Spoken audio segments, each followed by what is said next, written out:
Hello and welcome to yet another video. This is the 7th episode in which, rather than Hinata's father, a young Uzumaki Naruto foils Kumo's kidnapping attempt. However, he receives a severe wound in the process, jeopardizing his shinobi career. That is, if not for a certain fox stepping in and offering Naruto the Hokage to be a reward for his heroism. Witness Naruto's newfound power and unique perspective. This story comes from Story Seeker 7. Make certain to support him, her. Please like and subscribe to show your support. Let's get the show started. Konoha Park, Forest Clearing. It was another nice day in Konoha. The wind was gently blowing. The temperature was in that nice middle ground where it wasn't too hot or too cold. There were very few clouds in the sky, allowing the sun to shine bright and clear. A good day to be outside. Though that was not the reason, Sasuke was sitting under a tree in the middle of a forest clearing. It was a nice bonus, in his opinion.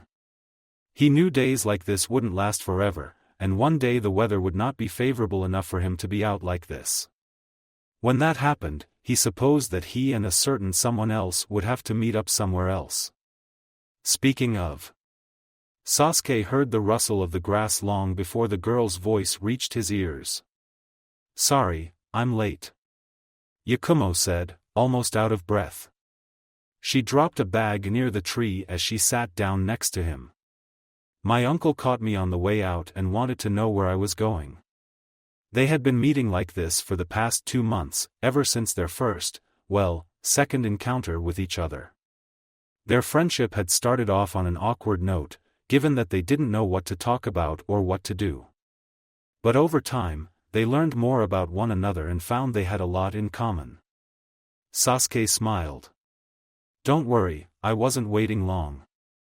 A lie, he had been waiting for a few hours judging by the position of the sun. But Kumo didn't need to know that.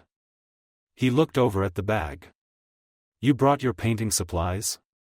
He asked. He knew Kumo loved to paint. It was what she was doing when he first met the Kurama girl. He had seen her make other paintings. Sasuke was no art critic, but he knew what good art looked like. Kumo's paintings were more than good. They were something special. The way she mixed the different colors together, the vivid detail she put into every stroke of a brush. Every time Sasuke saw one of her paintings come to life, he felt like he could reach and touch whatever subject she had chosen and have it feel like the real thing. "Yeah, I did," Kumo said, pulling out a sketch pad. "It was the only way that I could convince my uncle to let me go. Not that I mind it." She brought a pencil to a blank sheet. Sasuke nodded. Kumo had told him about her uncle and their strained relationship. In some ways, he could relate, given his own relationship with his father and most of his clan. He didn't know how Kumo was with the rest of her clan. She had told him that they treated her well. Sasuke, though, got the feeling that there was more to that. But he didn't press her on it, knowing what it was like to have subjects he didn't want to talk about. "Your uncle sounds like a hard man to be with, sometimes," Sasuke commented. Kumo didn't look up from her sketch pad when she responded. "He can be. But he's not bad all the time." "Sure, he can be strict sometimes, overly so." Sasuke replaced the "sometimes" with "all of the time." "But I know he's trying his best. Doing what he thinks is right. And I'm thankful to him for that. He's been the one to look after me ever since my parents died." Sasuke looked at Kumo curiously. He knew that Kumo's parents had passed away, but she never explained how. "How did they die?" he asked and regretted it instantly. Kumo's pencil stopped in mid-stroke. A dark look on her face conveyed the grief she felt as her mind seemed to play over the memories of her parents. Sasuke bit his lip, knowing he had made a mistake. "I'm sorry," he said. "I didn't mean to bring up bad memories. If you like, we can talk about something else." Kumo slowly shook her. "No, it's okay," she said. I think I need to talk about this." She put the sketch pad down and tucked her legs in. Where do I begin? She asked. The beginning, I guess. Sasuke not so helpfully supplied. Yakumo tilted her head up and down. It was about 3 years ago. I was sleeping in my room when my uncle came in and shook me awake. He was frantic about something and shouting for me to wake up. Before I knew what was happening, I was dragged outside of my room and into the hall of my clan's compound. She paused for a moment. He got me out just as the fire reached my room. Sasuke felt his eyes widen. There was a fire in your clan's compound? Yakumo nodded. Yeah, there was. We quickly got out of the compound. Most of the clan was waiting for us. Except for my parents. Sasuke felt like something was caught in his throat. He couldn't imagine losing his parents like that. Or at all, for that matter. I'm sorry. He said, unsure of what else to say. Yakumo shook her head. Don't be. It's not like you had anything to do with it. She said, her voice sounding like it was trembling. An investigation later revealed that the fire started in my parents' room. We never found out what the cause was. Was it an accident? Sasuke asked, hoping that the answer was yes. Yakumo remained silent for a moment, and her fist balled up for a second before opening up. We were never able to find out. But the general belief was, yes, it was an accident. Yakumo sounded like she was unconvinced by that. Before Sasuke could press more on the matter, Yakumo interrupted him. Since then, my uncle has been the one to take care of me. I guess he does have some good things going for him. Sasuke said after a moment of silence. What else could he say after hearing a story like that? Yakumo's smile returned, though with a sadder undertone. I know he can be strict and overbearing. But I do know he cares for me. I think that fire changed him.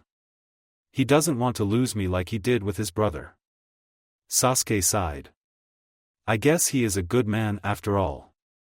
He admitted. He still felt that the man could give Yakumo more freedom.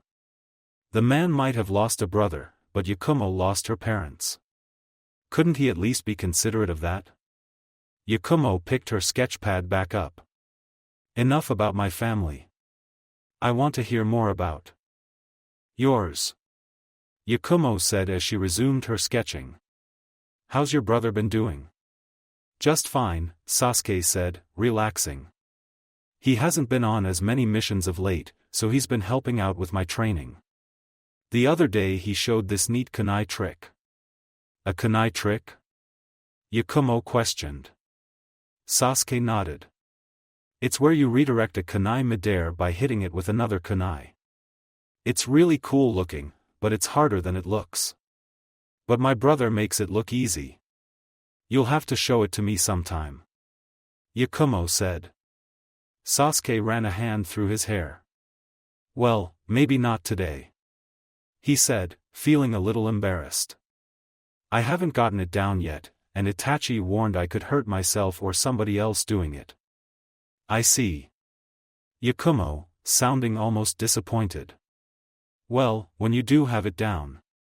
Maybe you could show it to me? Sasuke nodded. Sure. You'll be the first person I show it to. He promised. Yakumo nodded as she continued with her sketch. Sasuke wondered what it was she was drawing. What of your mother? You've told me she's resumed her duties as a kunoichi. She has. Sasuke began to explain. She started a few months after the. Sasuke paused as a flash of memory appeared in his mind. Just as quickly, it was gone. After the Uchiha betrayal. He finished. She's been doing mostly D and C ranks missions. I think she can do higher rank missions. Why hasn't she? Is the Hokage holding her back or something? Yakumo asked. Sasuke shook his head. Nothing like that. She told me she doesn't like leaving the village for very long. Not with me still going to the academy. When I graduate, she says she'll take on higher rank missions. She sounds like a good mother. Yakumo said with a forced smile.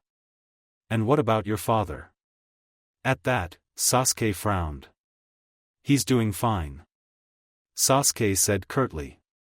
Still having trouble with him? Yakumo said with a sad smile. Yeah. Sasuke confirmed.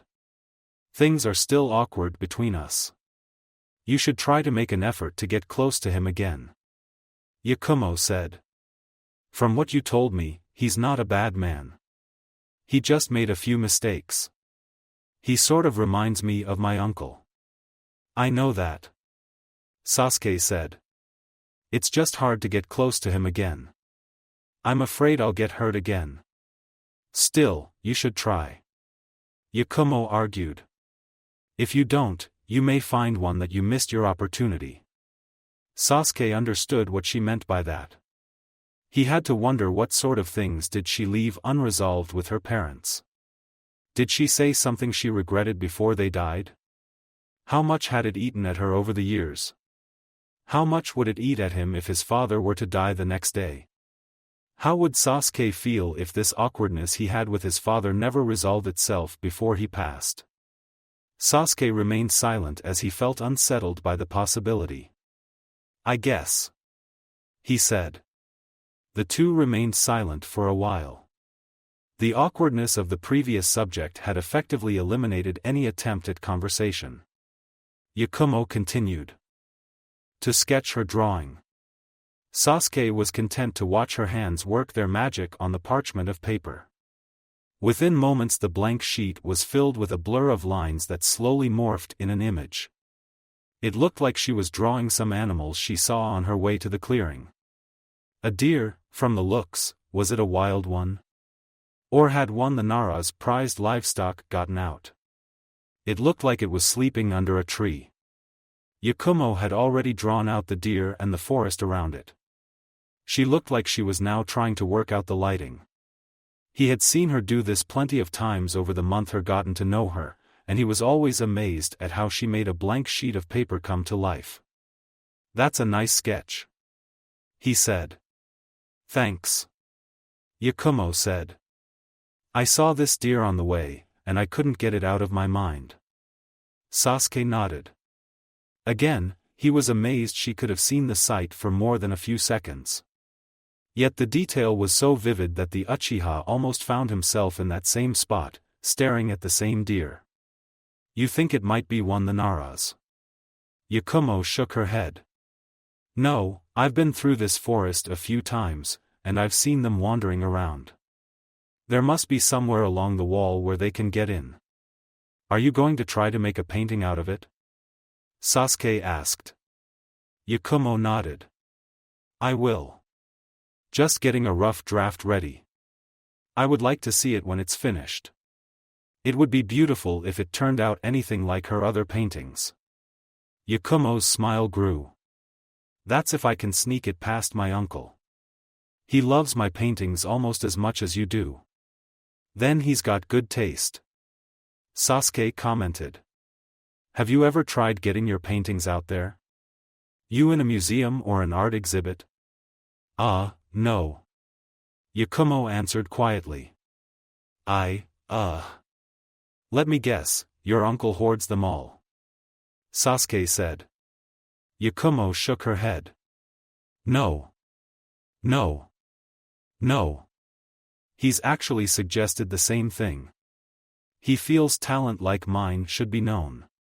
He's got some old friends who can get my paintings displayed.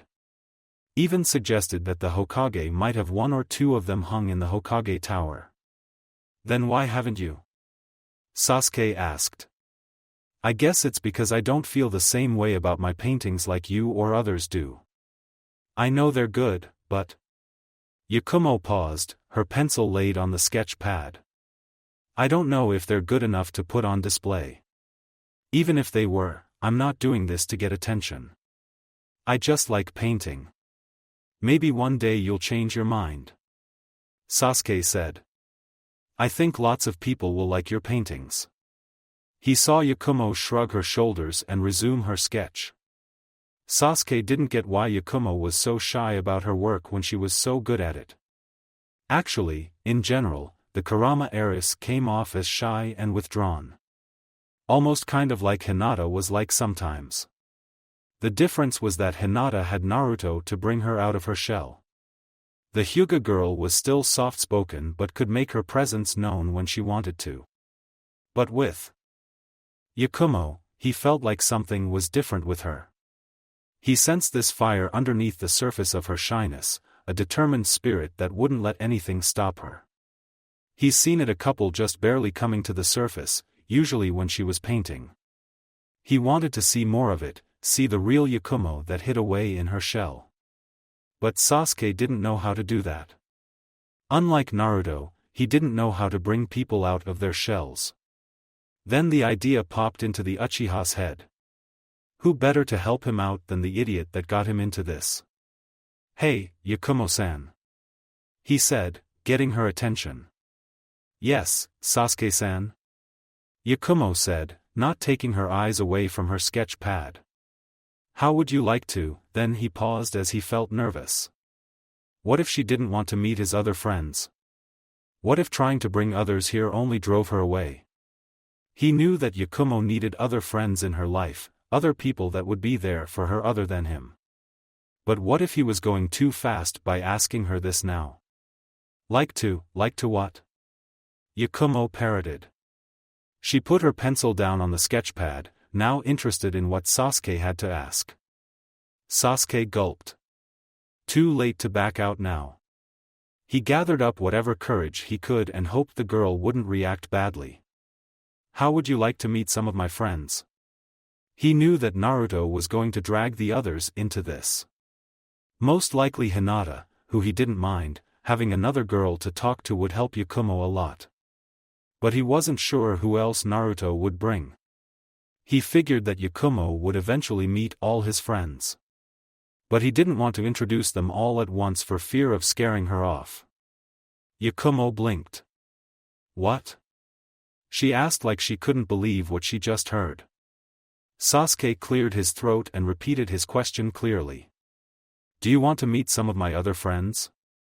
Yakumo seemed to be at a loss for words as she tried to process his question. "Meet? Your other friends?" Sasuke nodded. "Yeah, not all at once." He quickly added. "Just a few at a time. There's two, in particular, I want you to meet. Naruto and Hinata, I've told you about them before." "You have," Yakumo said. Her hands were playing around with the pencil now. "They sound like good people." Sasuke smiled. "Yeah, they are. You'll like them, trust me. They'll like you too." "Will they?" Yakumo asked as her legs tucked in. "I'm a stranger to them, and what if they find me weird?" "They won't." Sasuke confirmed. "They won't find you weird. Even if they did, they wouldn't judge you for it. Trust me, they're both plenty weird themselves. Especially Naruto. And you're not weird for hanging around them." Yakumo quipped with a smile. Sasuke also had a grin. "Yes, I'm the only sane one in the group. And you're not a total stranger to them. I've told them a little bit about you, and they want to meet you." "They do?" Yakumo said, getting a nod from Sasuke. She looked down at her sketchpad, biting the bottom of her lips. "All right, I'll do it. I'll meet your friends," she said, looking back at Sasuke. "Are we going to meet here?" "I don't think we can meet anywhere else," Sasuke responded. "Not with the possibility that your uncle could find out." Yakumo nodded. "Okay. So, when am I going to meet them?" she asked. Sasuke thought about it. It was at the end of the weekend, so classes in the academy would resume tomorrow, so most of the week was out of the question. "How about next week, when the weekend begins?" he suggested. "That way, you will have some time to prepare." "I think I can do that." Yakumo said. Are you sure they'll like me? Yes, I am. Next week it is then, Yakumo said. With their plans laid out, the two pre-adolescents continued to hang out together. Not really talking all that much, just enjoying the other's company. Later that night, Kurama clan compound, Yakumo was tossing and turning in her bed. Sweat was rolling off her and seeping into the sheets. Every now and then, a gasp would escape her mouth. Please don't. Stay away from me. Mom. Dad. No one would be there to wake her from her nightmare. Even if there were, they would be putting themselves at risk. Dreamworld she was running. Running down a corridor that never seemed to end. At the end of this corridor was the door that led into her parents' bedroom. She had to warn them. Tell them to get out before it was too late. But it was always too late. She was always too late. Just like always, when she got close to the door, smoke rose from the bottom. She wanted to scream, get one final warning off before the inevitable happened. The words died in her mouth just as the flames engulfed the door. She came to a stop, almost sliding into the flaming door frame. She felt the intense heat of the flames and heard the screams of agony on the other side. Tears streamed down her cheeks as grief and fear washed over her. She turned around on her heel and began to run in the other direction. But as always, she was too slow, and the flames shot out. But she was not engulfed by them, if only that were the case. She fell to her knees, surrounded by the burning corridor. Tears streamed down her cheeks and evaporated the moment they fell. I was too late, again. She said, wishing that she could jump into the flames and end it all. But she knew that would accomplish nothing. She would wake up in her bed, alive and unharmed. You're always too late. A familiar voice mocked her. She didn't bother to turn her head. She knew who or what it was. A shadowy figure walks into her vision. Don't you get it, little girl? You're never going to succeed. It looked over at her, a cruel smile present. Because you cannot change the past. Yakumo felt her voice shake. Why? Why do you keep tormenting me? Yakumo asked the shadow. What did I ever do to deserve this? She gestured to the burning hall. Was it because I failed them? Was it because I lived, and they didn't? Tell me. She shouted loud enough for the walls to shake. The shadow had a bored expression on its face. You know as well as I do that I existed long before your parents perished. It said. In fact, I may even have been the reason why they died. Yakumo remained silent under the shadow's gaze. The village took her parents away from her. They were afraid of my power. Afraid that I would lose control. Yes. They did. The shadow remarked. As for why I'm doing this. The shadow walked over in front of Yakumo and knelt, grabbing her face by the chin. It's because I enjoy it. I enjoy seeing you suffer. I relish in the feeling of seeing you break down like this and cry. Its smile grew to the edges of its face, revealing a set of sharpened teeth. Yakumo instinctively slapped away the shadow's hold on her and scrambled away from it. When she got a good distance between her and the monster, she shakily stood on her feet and glared at her tormentor. Monster. She said. The shadow stood, giving off a chuckle. Remember Yakumo, that word applies to you as well. The shadow began to walk to her. Yakumo began to back away from the approaching shadow. You're a witch, who has the power to make illusions a reality. You come from a clan with such powers. People have always feared the power of the Kurama clan. The shadow was gaining on her. Some even believe your ancestors made a deal with a demon.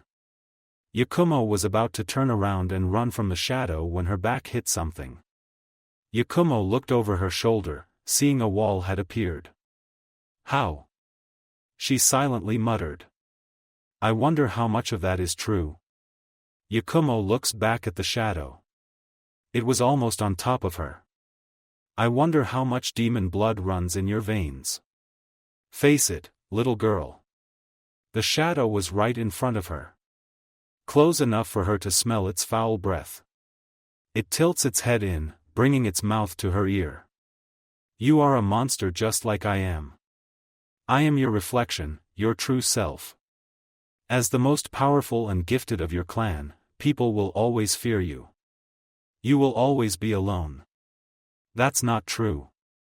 Yakumo shouted, sliding down the wall. That's not true. She covered her ears, not wanting to hear any more of the shadow's lies. She felt a pair of hands grab her wrist and pull them away from her ears. Listen to the truth, little girl. The shadow snarled. You will always be alone. No one will ever love you. No one will ever want to be your friend. That's not true. Yakumo said. To have a friend. He cares about me. Even though she said with conviction, she felt the words that left her mouth were hollow. Were they really friends? The shadow let out a cruel laugh. That boy you met in the clearing? Do you honestly believe he's your friend? He's only friends with you because he doesn't know who you really are. No, he's my friend. Yakumo tried to fight back. He won't care what I am. She realized her mistake too late. She saw the shadow smile down at her. Really now? It said. Then why haven't you told him? Why haven't you told him about your gifts? Because She stopped as a realization dawned on her. She was afraid to tell him. She was afraid that when he found out what she was really. She was afraid that the first and so far, only friend she had would turn away from her in fear. That he would see her as a monster and hate her for it. The shadow caught onto her thoughts. You're afraid. It said as a statement. And rightfully so. She felt the shadow let go of her and saw its feet walk away from her. She looked and gasped when she saw Sasuke give her a cruel and vicious smile. After all. His distorted voice reached her ears. How can I ever be friends with a witch like you? No. Reality, no. Yakumo shot up from her bed, screaming. She looked around her room, confused for a moment. Then she realized where she was. Not a moment later, a clansman came running into her room. Yakumo-sama, are you all right? I heard screaming. Yakumo took a deep breath to calm her rattled nerves. I'm fine. She said through labored breaths. It was just a. She hesitated for a moment, debating how best to explain it. A nightmare. That was it was. A nightmare. The clansman looked at her for a moment. Are you sure? He said, there was an edge of worry to her voice. If you like, I can go and get your uncle. Yakumo shook her head. That was the last thing she wanted to deal with. No, that won't be necessary. She bit her lip. It has nothing to do with our clan's curse. I promise. She added in. The clansman stared at her for a moment longer then nodded. Very well, Yakumo-sama. He said, bowing. Forgive me for intruding on into your room. Then he left. When the door slid shut, Yakumo curled her knees in and wrapped her arms around them. Then tears began to stream down. Would anyone ever accept her? 1 week later, Kurama clan compound his niece was up to something. That much Unkai was certain of. He wasn't certain when it started, he had a rough estimate of about 2 months. But Yakumo, the daughter of his departed brother, had been sneaking out of the compound. She claimed she was going out to paint.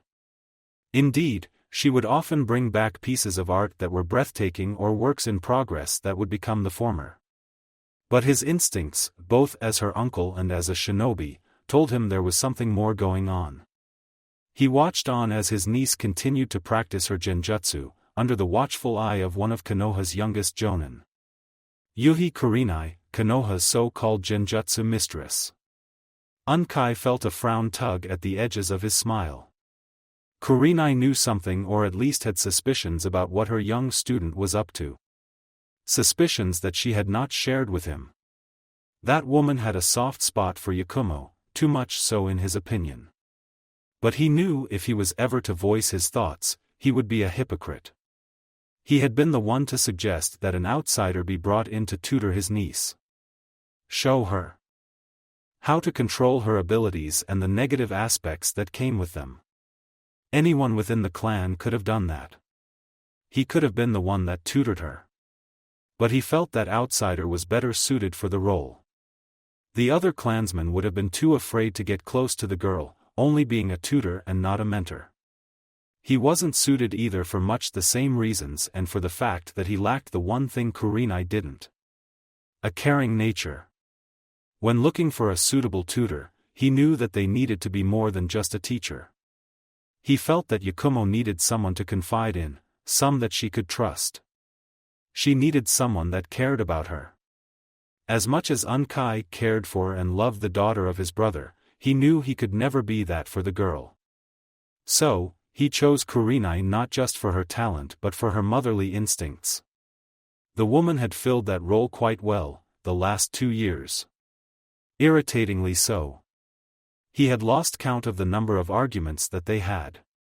"All right, I think that will be enough," Kurenai said, putting an end to Yakumo's training. Kai. The kunoichi flared her chakra, ending whatever genjutsu his niece had put her under. "How was I today, Kurenai Sensei?" Yakumo asked.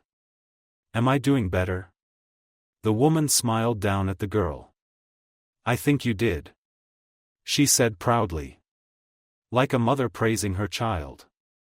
"But that decision isn't up to me today." She looked over at Unkai, giving him an expectant look. "Your uncle has to decide that." At that summons, Unkai walked across the room. Stopping in front of the two, he saw Yakumo nervously shift behind Kurenai. There was a small tugging at his heart. There was a time when the girl would have happily run up to him. What he would give for those times to return, for his brother and wife to be back in the realm of the living. "So, what is your verdict?" Kurenai said, taking the man out of his thoughts. Mentally shaking his head, Unkai focused on the present. What was done was done. All he could do now was make the best decisions he could going forward. "There has been some improvement," he said. "You have done well to teach Yakumo-san." He then looked down at his niece. "And you, Yakumo-san, have done well to improve your control." Yakumo had a faint smile on her lips. "Thank you, uncle. I'll strive every day to improve myself and my abilities." She came out from behind Kurenai and bowed to him. A gesture that Unkai returned. "And I will do everything I can to see to it that she improves," Kurenai added in. Unkai nodded at the woman. His eyes stared directly into her red ones. "Yakumo-san, why don't you go to your and get ready for our trip today? I need to talk to your uncle about a couple of things," she suggested to the girl. Yakumo looked up at her mentor with a curious look. "Kurenai-sensei?" Kurenai gave the young girl a warm smile. "Don't worry. I won't be long," she said. "Now go on." Yakumo nodded and walked out of the room.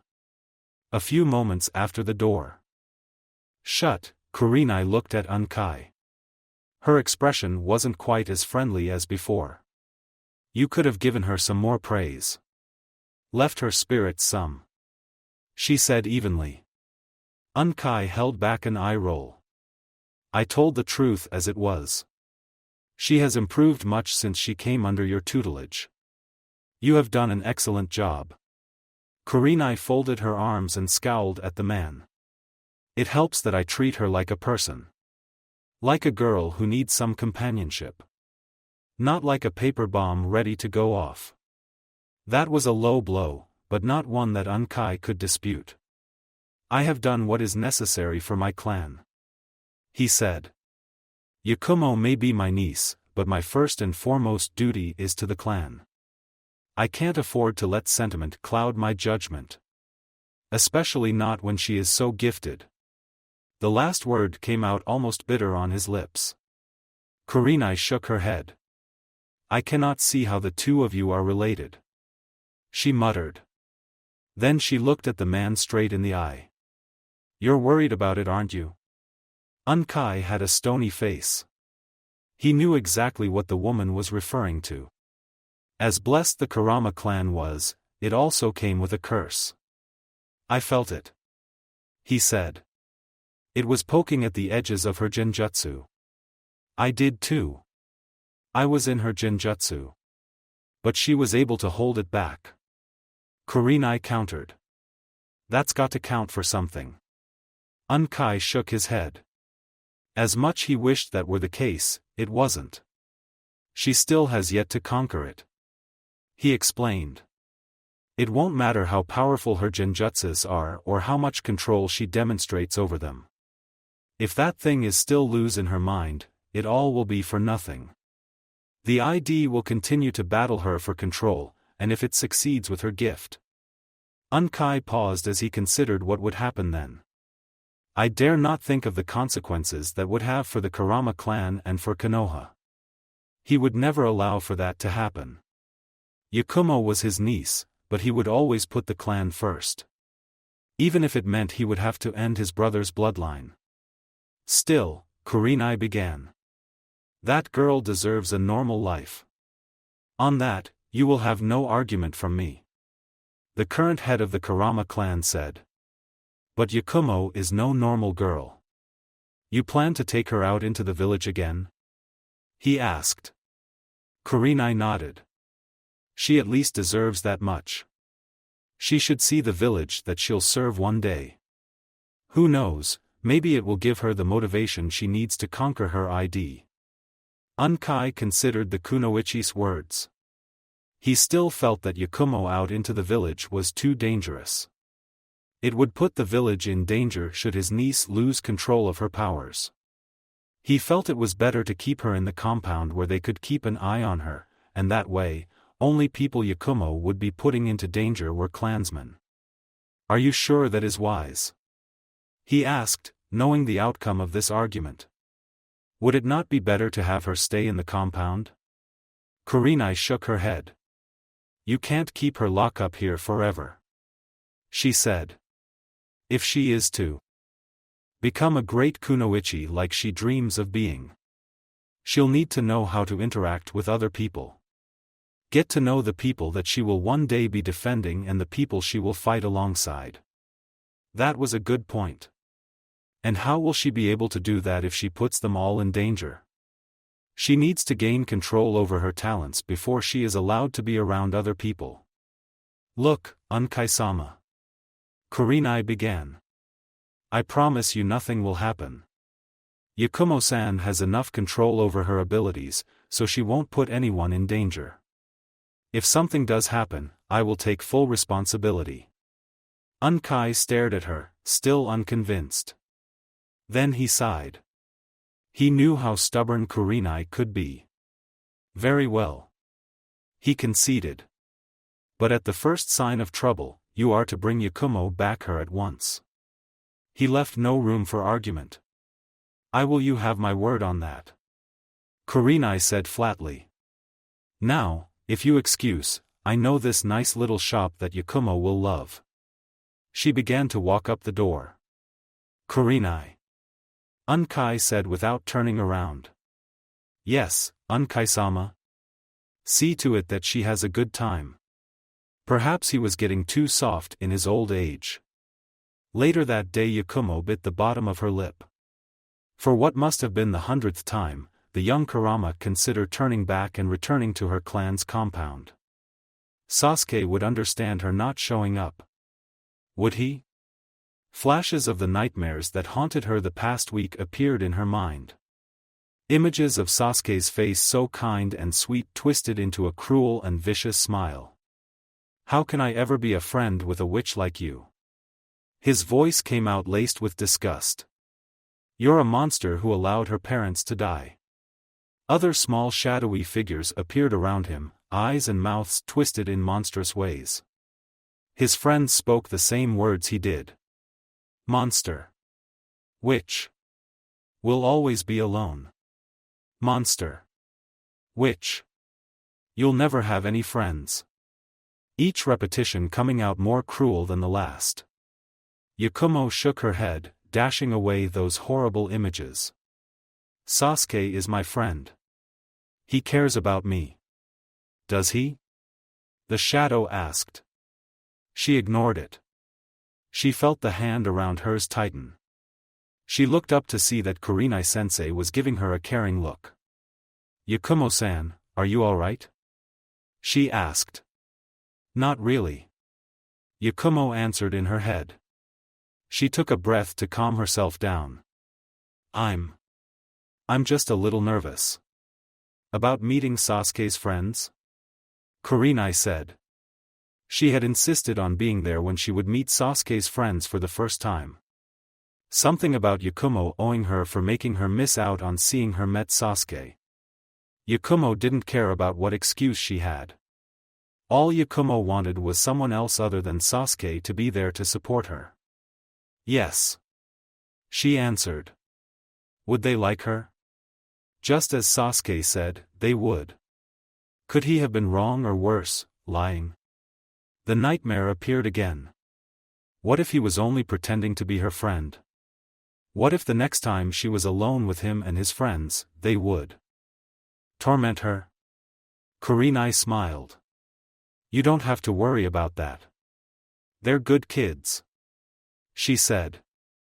Trust me, they'll like you. Yakumo gave her sensei a questioning look. Wait, you know who they are? Kurenai smiled at her, seemingly trying to suppress a chuckle. Of course, I do. She said. I've escorted one of them to the academy for years now. Although I haven't gotten to do that as much of later. She added with disappointment. She's a grown-up enough not to need for that anymore. Even if she did need escorting, she's got a fine young man to do that for me.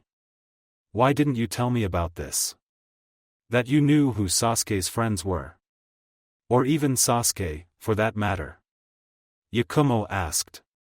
You never asked, Kurenai responded. Plus, I wanted it to be a surprise. They were nearing the clearing now. Yakumo felt her heartbeat 1,000 times per second. Was this a good idea? Should she just turn back around now and forget about the whole thing? Yakumo gulped. Are you sure they'll like me?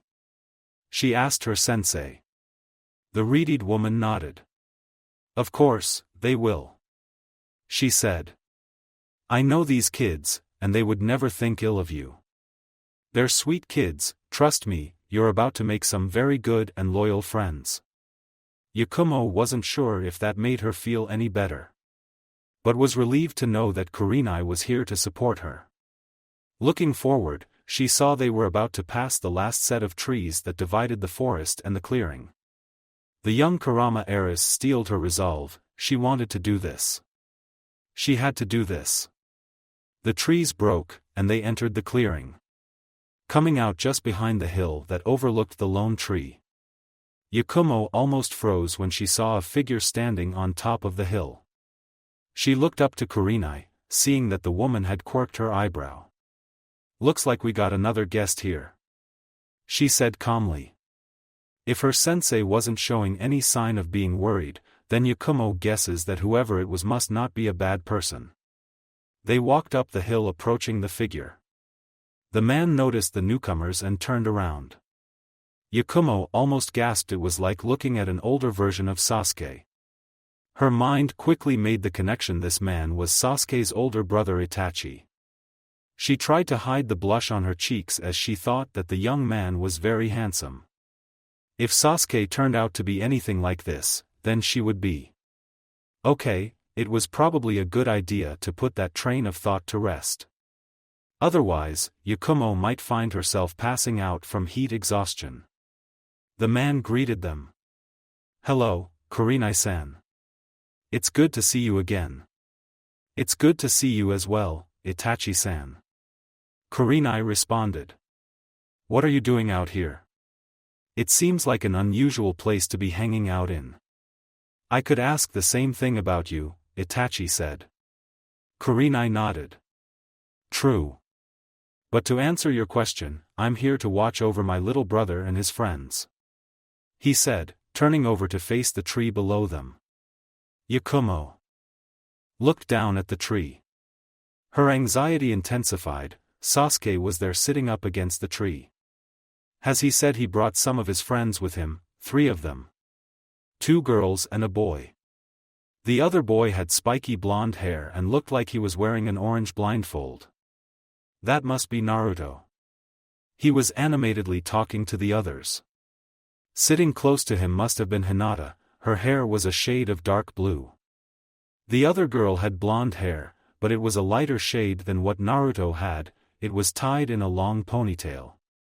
Something about that shade of blonde seemed familiar to her. She racked her brain to figure out where she had seen that shade and what it was. A platinum blonde, that was what the shade was. That girl might be Yamanaka. Yakumo breathed in and out. Maybe it wasn't too late to turn back now. And also, I wanted to meet his newest friend. Itachi said, turning around and looking at Yakumo. You must be Yakumo-san. Sasuke has told me a lot about you. Yakumo nervously bit her lip. He has? She asked.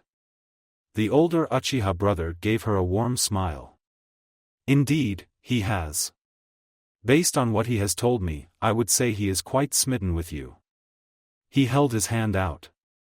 Uchiha Itachi, and in case you haven't figured it out, I'm Sasuke's older brother. Yakumo nervously took the young man's hand. I know. Sasuke-san has told me a lot about you. She said. All good things. She added. Itachi nodded at her. I would hope so. Now I believe you have some friends to meet. He said, looking back down the hill. Yakumo felt like a lump was forming in her throat, but she nodded. I guess there's no backing out now. She thought. Here I go. Yakumo felt a gentle hand land on her shoulder. She looked over her shoulder, seeing that Kurenai was giving her a warm smile. You're going to do great. She said. Just be yourself, and they'll love you. Yakumo nodded. Thank you, Kurenai-sensei. Then she looked back at her destination and walked down the hill. Within a minute, that felt like an hour, Yakumo was getting close to the tree. She didn't have to announce her presence for the other kids to notice her. Probably for the best, since she felt her voice had left her. Naruto, the blonde-haired boy, turns to look at her. Which was funny since he was wearing a blindfold. Then she remembered what Sasuke told her about him. She looked around in the air, trying to spot what she normally wouldn't be looking for. She found them in short order. 2 or 3 pairs of floating eyes, 2 of which were staring directly at her. Sasuke was right. They are a little creepy. She thought to herself. Then a thought occurred to her. It was possible that this boy knew she was coming long before the others. The knowing smile he had confirmed her suspicions. The boy looked back at his friends and said something that got their attention. Sasuke looked up and gazed at Yakumo. He stood up as the 2 girls both looked Yakumo. Sasuke took a few steps out from the tree and nervously waved at her. Yakumo returned the gesture. She was surprised when Naruto walked up beside Sasuke and whispered something into his ear. Yakumo was treated to the sight of a red-faced Sasuke punching the blonde on his arm. Dope. She heard him say. That brought a smile to her lips. She was under the tree now. Hey Sasuke. She said to the boy. You brought your friends. Sasuke nodded at her. Yeah I did. He answered nervously. Something that seemed to surprise the others. These are my friends. He gestured to the other 3 children. The blonde is. He was cut off when Naruto swung his arm around Sasuke's shoulder. His best friend in this whole wide world. Uzumaki Naruto, future Hokage. Don't worry about him, he just gets flustered around girls a lot. The boy pursed his lips together in thought. Although normally he ignores them or sends them running off with his broodiness. This is new. Broodiness? Kumo questioned. What was that supposed to mean? Yeah, where he's all like. This is a dark world, and I'm all dark and cool and stuff. Naruto explained, interlocking his fingers together in front of his face. I think he does to get attention. I'm surprised he hasn't done it around you. That was when Sasuke had enough. He threw Naruto's arm off his shoulder. He turned around to face the blonde-haired boy, a deep scowl present on his face. Was that a vein Kumo saw popping out of his head? Naruto. He said/shouted. I don't need you embarrassing me. Naruto had an innocent smile on. Embarrassing you? He asked. Whatever do you mean? I'm just telling your girlfriend the facts. That I'm some kind of brooding emo? Sasuke asked with a raised voice. Yep. Dope. Team. Kumo blinked once, then twice. This was a side of Sasuke she hadn't seen before. Normally he was so calm and collected. Sure, she had seen him get angry or irritated before. But it was usually because something happened earlier that day to put him in that mood, and he was quick to calm down when she arrived. But this was different. Sasuke was openly shouting at this boy he called his friend and getting up into his face. It almost looked like they were about brawl any second.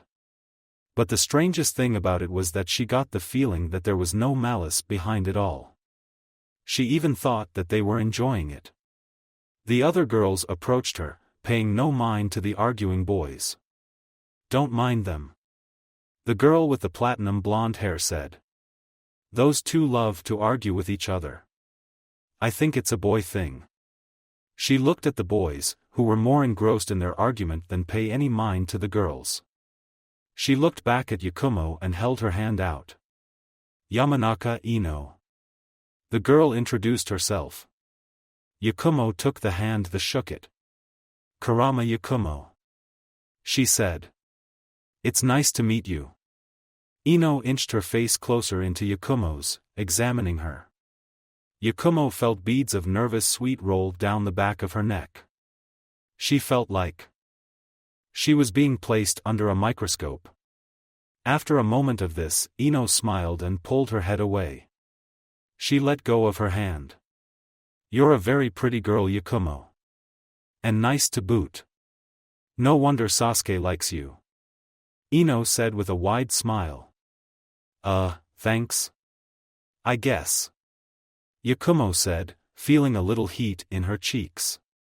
This meeting was turning out to be weirder than she thought it would. But she felt like that was a good thing. Ino turned her head around to look at the other girl in the group. She was pressing her fingers together and had a gentle smile on.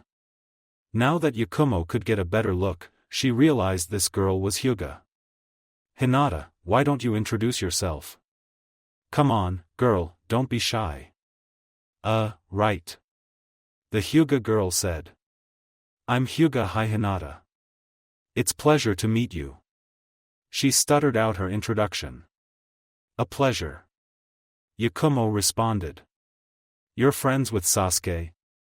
She asked. Hinata nodded. But aren't you a Hyuga and Sasuke an Uchiha? From what she had been taught, the Hyuga and Uchiha clans were supposed to be rivals. Again, the girl nodded. We are, but that doesn't stop us from being friends. She said. Kumo didn't know why, but she suddenly felt uneasy around the girl. She was friends with Sasuke, what if there was more to that? The Yamanaka girl seemed to notice her uneasy and the cause behind it. She walked beside Kumo and cupped her hands around her mouth before whispering something into Kumo's ear. Don't worry. She only has eyes for one boy. She quickly glanced over at the arguing boys, more specifically at Naruto. And between you and me, I think the feeling's mutual. Relief flooded over Yakumo. I'll keep that in mind, she said, feeling a little guilty for whatever she felt towards Hinata. Ino-san, Hinata said after the brief exchange was over. About what you said about the boys. I don't think they're all like that. Choji and Shikamaru don't argue all the time, and they don't get into fights. Ino rolled her eyes. That's because Shika is too lazy to argue, and Choji is to sweat, she said. Speaking of boys. Ino glanced over at Naruto and Sasuke. Alright, you two, stop arguing, she said, physically separating the two. Sasuke, we came here to meet your friend. Not to watch you and Naruto argue all day. For that could have stayed at home. But he started it. Sasuke whined. Yakumo blinked again, she had never seen Sasuke act so childishly. A smile formed on her lips. Before Naruto could add in his 2 cents, Ino cut him off. Yeah, well, I'm ending it, Ino said with finality. Ah, but who says we can't do both? Naruto asked with a smile that looked like it belonged to a fox. Sort of fitting with those whisker marks on his face. Naruto, Ino said in a low dangerous voice. Hinata stepped beside Naruto. Please stop, Naruto-kun. Ino-san's right. We came here to meet Sasuke-san's friend. Naruto turned his head to glance at the Hyuga girl. A pair of his eyes floated above his head and looked the girl in the eye. He nodded. All right, the blonde-haired boy said, like a child deprived of their favorite toy. He put his hands behind his head. I'll spare Sasuke the humiliation of defeat and end this argument. What did you say, Sasuke? Sasuke looked like he was suppressing a growl. Dope. Team. Naruto responded with a smile. It was around this time that the others heard an odd sound. Sasuke and his friend traced the source of the sound. Yakumo was giggling. She didn't know why she started to giggle. Well, actually, she did. She found the whole exchange between Sasuke and his friend Naruto to be funny. She didn't know why she found it funny. But it felt good to laugh. Look, Sasuke, Naruto said, pointing at Yakumo and wrapping his arm around Sasuke. You made her laugh. Only because you embarrassed me, Sasuke said through his teeth. That's my job. I'm starting to regret bringing you here, Sasuke said flatly. Yakumo's giggle broke out into loud laughter. So, these are your friends, she said, wiping away tears. She found the redness around Sasuke's face to be cute. Yeah, he said. I didn't get to choose them. Trust me, if I had the choice, I wouldn't be friends around them. The small smile he had suggested otherwise. You know you love us, Naruto said. Sasuke rolled his eyes. If I'd know how much trouble you were, I would have avoided you on day one.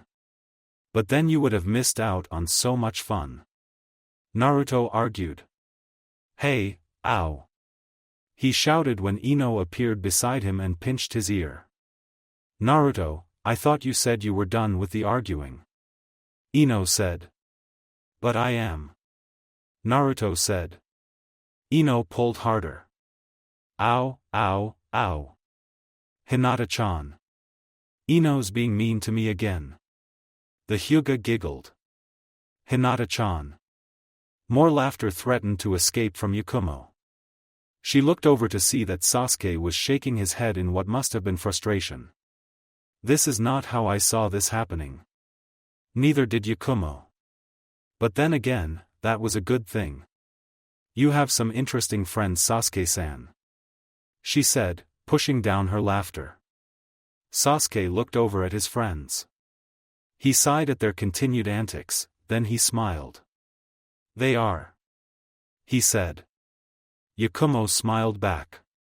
Maybe, just maybe, they would not be as bad as she thought they would be. I wouldn't count on it. A short distance away Kurenai had a smile on her lips. A genuine smile. Looks like they're getting along well.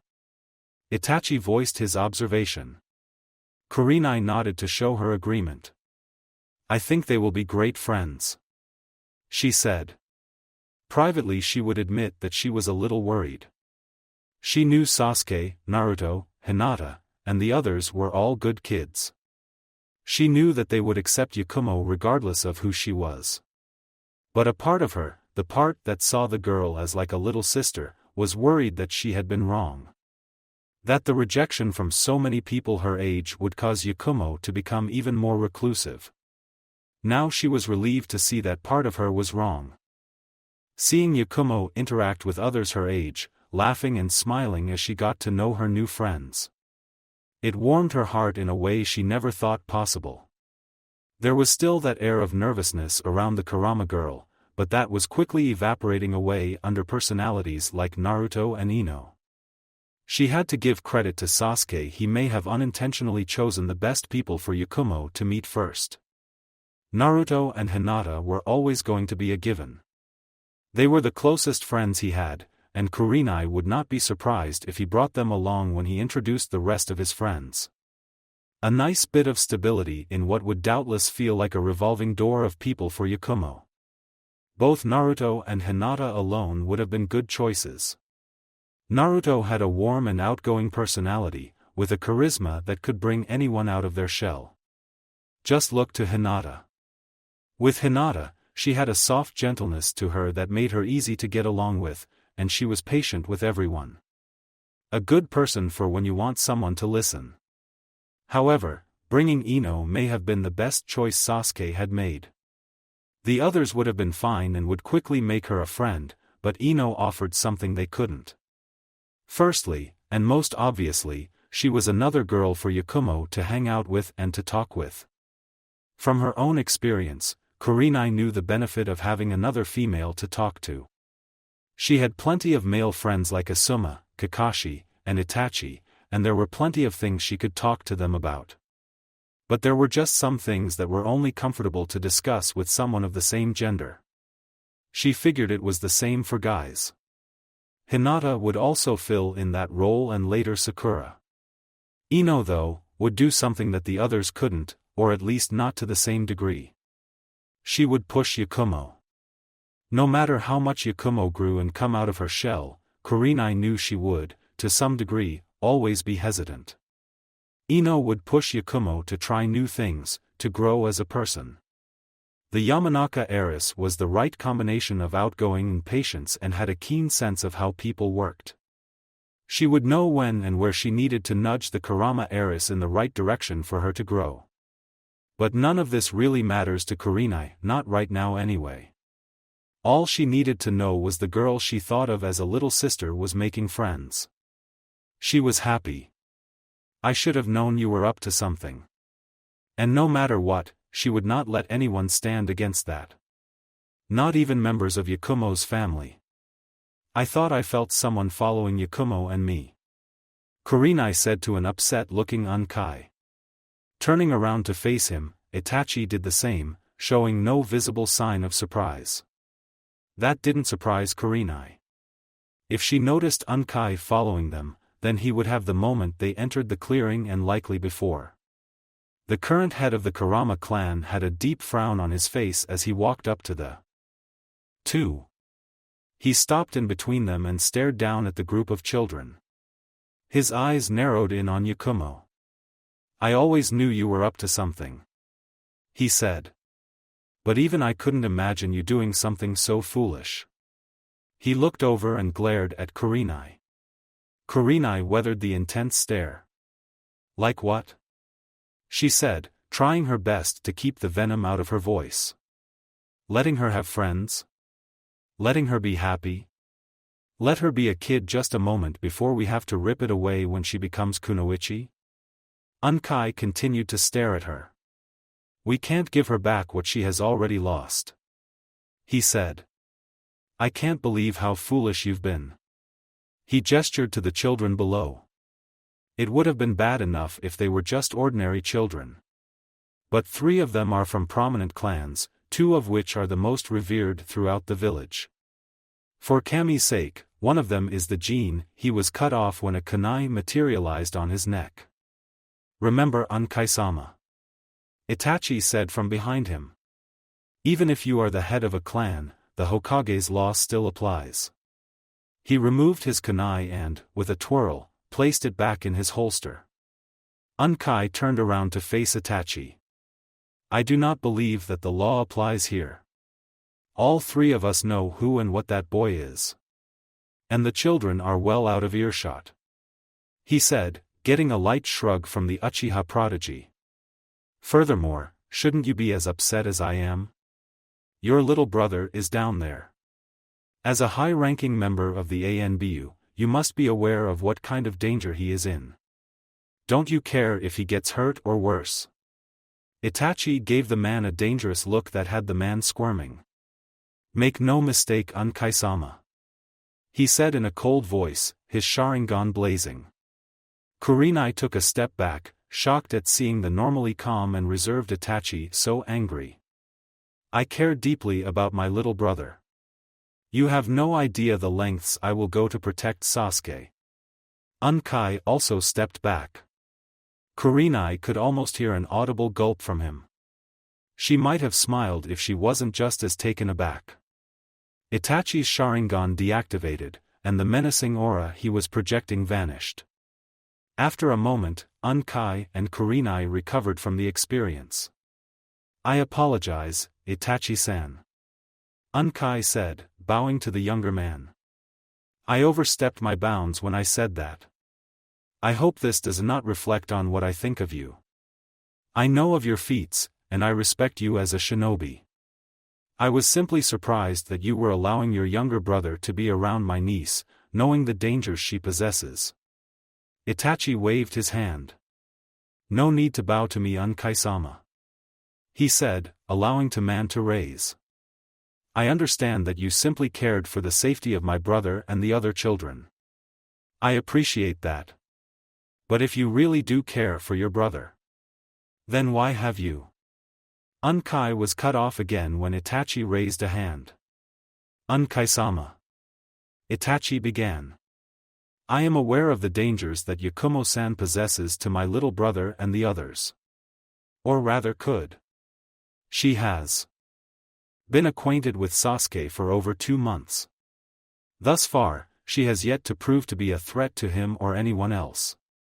Unkai was unconvinced by Itachi's logic. She has yet to master her abilities. Without that mastery, she could lose control of them and trap everyone around her in an endless nightmare.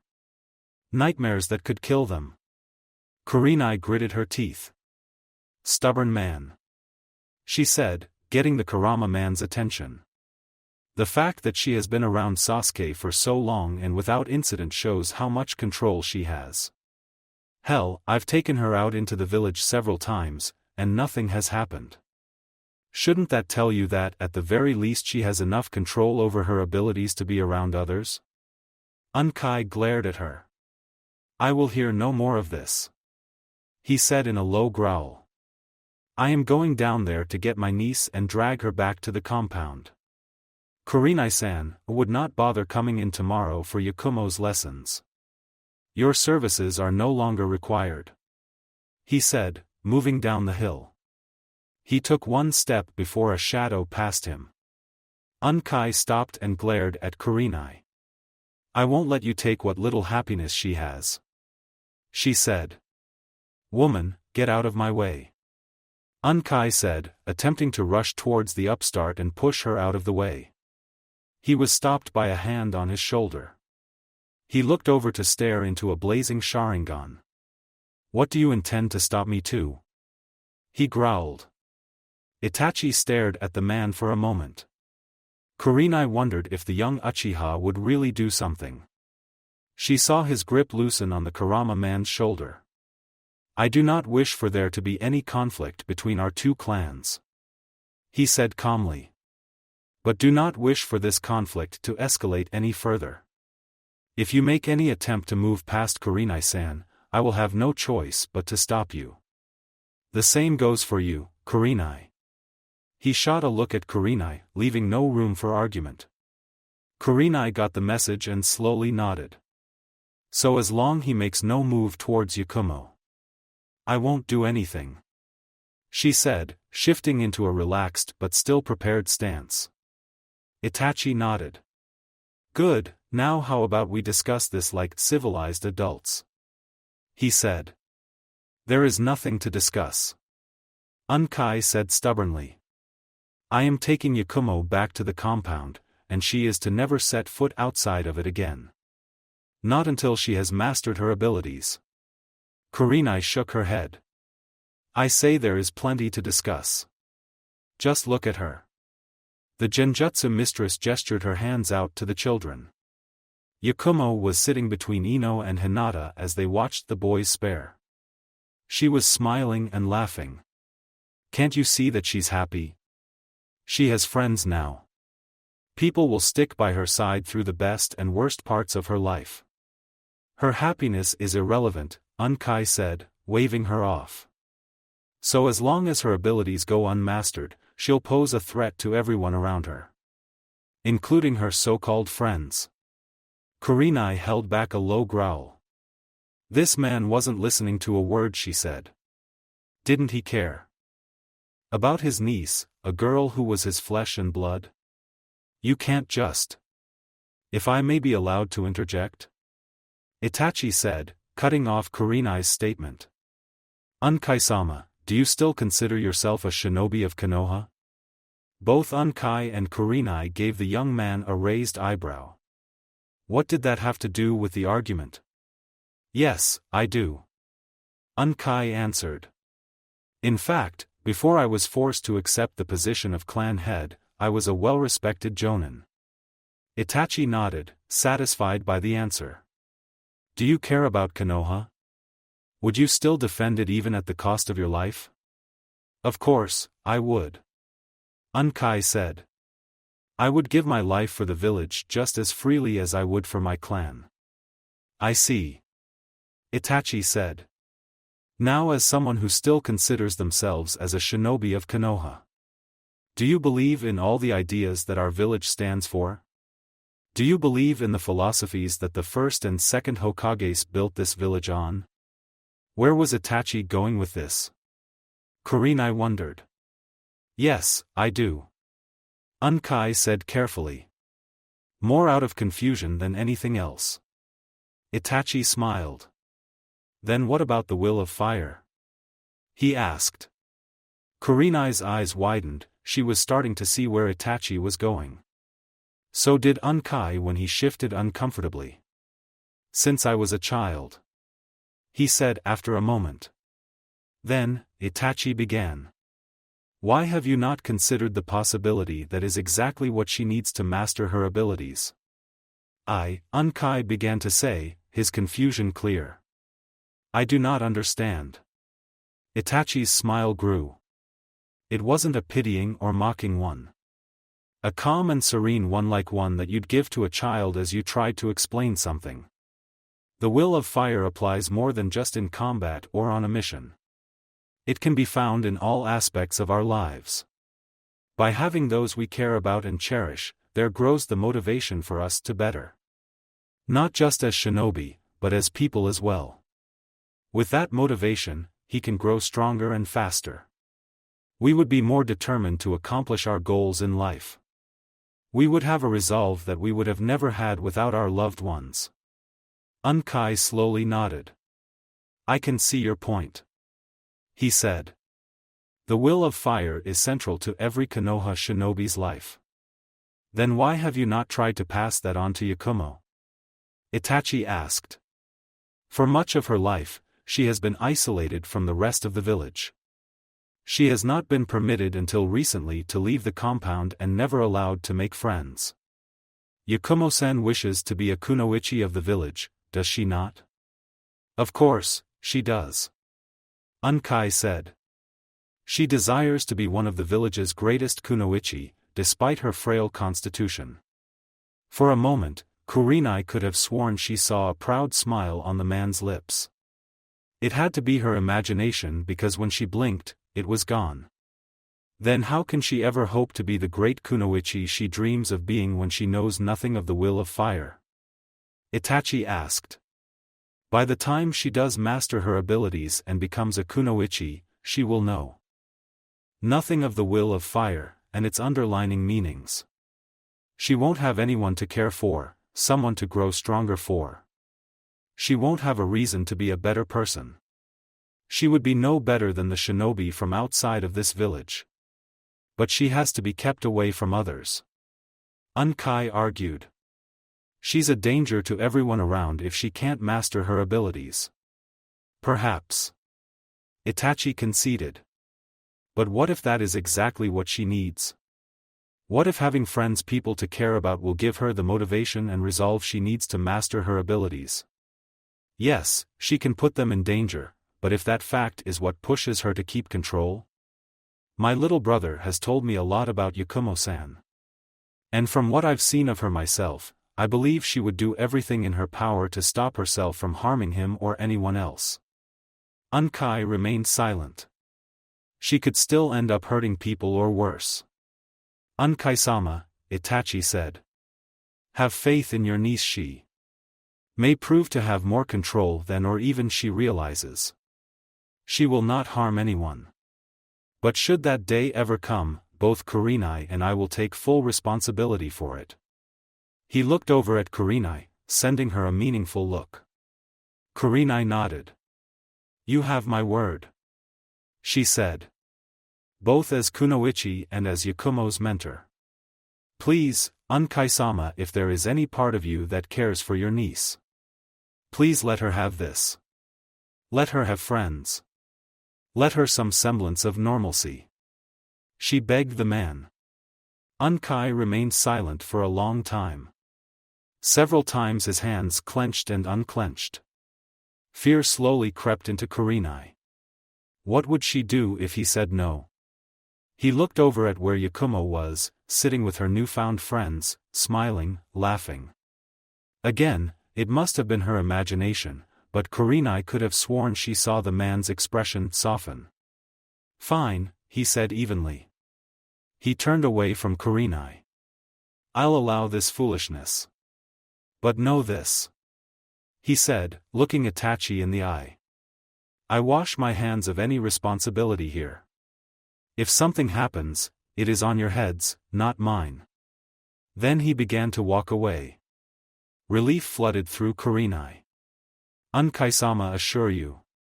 You won't regret this, she said. The Kurama man stopped and turned his head. For her sake. I hope you're right. Have Yakumo back at the compound by sundown. We will have much to discuss. I expect you to be there as well. Then he was gone. He seemed like a nice man, Itachi commented. Kurenai gave the Uchiha a wary eye. She didn't know he could make jokes. You did just meet the man? She asked. Itachi smiled at her. He may be better than you think, he said, looking down the hill. He did just agree to let Yakumo have friends. Kurenai huffed. Yeah, but it was like yanking teeth out to get him to agree. Something told her there would be conditions to Yakumo having friends. She wasn't looking to that conversation. Still. Kurenai looked down the hill, looking at her student. Kurenai's heart warmed at seeing her having a good time with others her age. She looked so much happier now, happier than she had been when Kurenai first met her. Kurenai smiled, she would fight for that happiness. Even if it meant going up against her whole family. Later that day, Konoha gates, it was almost laughable how easy it was getting past the gates of Konoha. Peacetime had softened the tree huggers.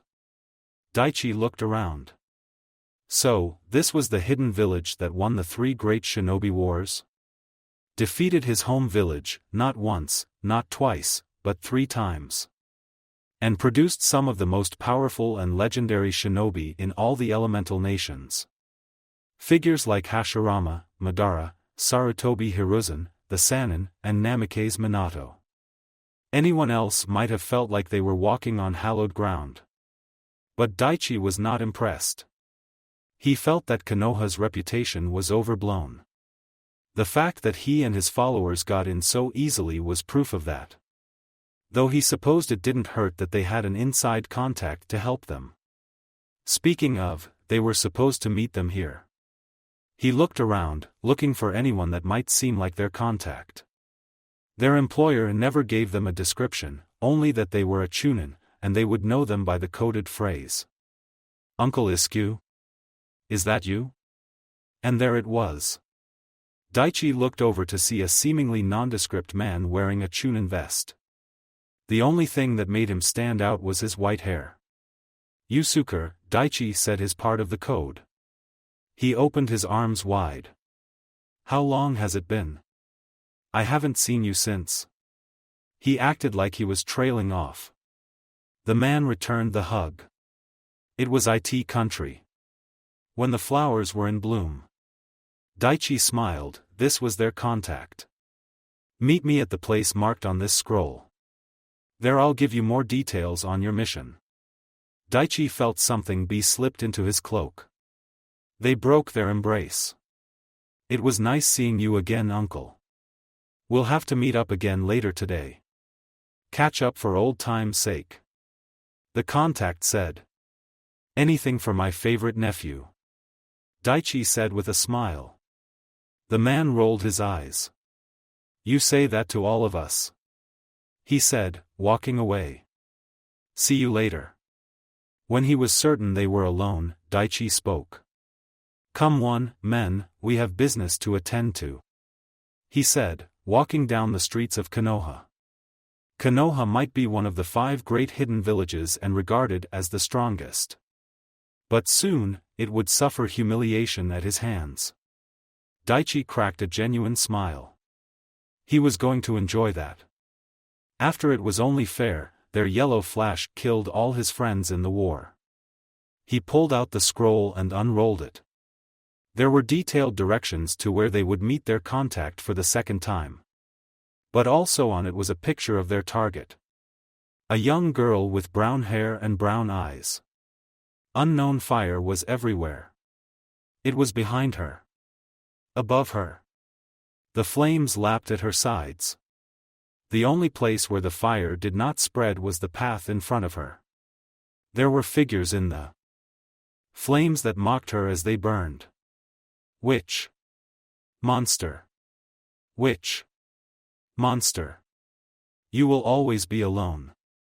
No one will ever love you. She covered her ears, hoping to block out the mocking noises.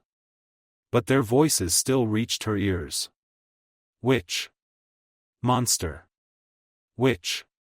Monster. You will always be alone. No one will ever love you. That there was something else in the flames. Chasing after her. A shadowy figure seemed unaffected by the searing heat of the fire. She had to get away from it before it caught her. Before it could torment her more. Witch. Monster. Witch. Monster. You will always be alone. No one will ever love you. A light shined in front of her. Hope filled her heart as she ran forward into the light. She closed her eyes, briefly blinded by the light. When she opened them again, the flames were gone. She was in a forest clearing. She looked around, seeing that she was on a small hill overlooking a lone tree. Below that tree was a figure she knew. She ran down the hill, a smile on her lips. Finally, someone that wouldn't treat her like a monster. Someone who cared for her. Someone to protect her from the monster. She reached out her hand and grabbed the figure by their shoulder. Sasuke. Yakumo said, turning the boy around. But no smile greeted her. Instead, the boy had a sneer on his face. Her heart faltered, and the clearing was consumed by fire. Witch. Kurama compound. Yakumo woke up with a start. She looked around to see that she was still in her bedroom. The forest clearing was nowhere in sight. The young girl let out a relieved breath, glad it had all been a dream. But the doubts still plagued her. She sat up in her bed, not for the first time wishing that the dream would fade away from memory as it did with most people. Unfortunately, she always remembered what her dreams were like. She had a suspicion about what the cause was. "I see that you are awake," a voice said. With another start, Yakumo looked to the source of the voice. "Uncle Unkai?" she asked, seeing the man standing at the foot of her bed. "What are you doing here?" The man walked to the side of her bed and stood at the curtains. "I thought I would be the one to wake you this morning, instead of another clansman," he said, parting the curtains and letting in rays of early morning light. Yakumo shielded her eyes briefly to let them adjust to the sudden change. A small smile parted her lips. With the morning, she didn't have to worry about any more nightmares plaguing her. "I had not realized morning had arrived." Her uncle turned around and nodded. "You've only just woken up." He walked up to the side of her bed and stood over her. Yakumo gulped, suddenly feeling nervous. "You looked like you were dreaming when I came in," he said. Yakumo didn't like the reminder of the nightmare so early in the day. She shook her. It was nothing. She lied to the man. Her uncle looked at her for a moment with an expression that said he didn't believe her. She silently hoped he would move past and that they would get on with the rest of the day. "I see," he said. "Then I hope it was a pleasant one." If only. Yakumo thought. "I think it was." Her uncle nodded. "Good," he said in a tone of voice that told her he was thinking about something else. "Yakumo, how have you been?" Yakumo held her head back in surprise. "Uncle, what do you mean?" I asked, "How are you doing?" The man repeated. Yakumo stared at the man, silently asking for clarification. Her uncle sighed. "I was wondering if you've been good. If your new friends have been treating you well." So that was what this was about. Yakumo felt her body tensing slightly. About 2 weeks ago, she had come home with Kurenai Zensei and was greeted by a waiting Unkai.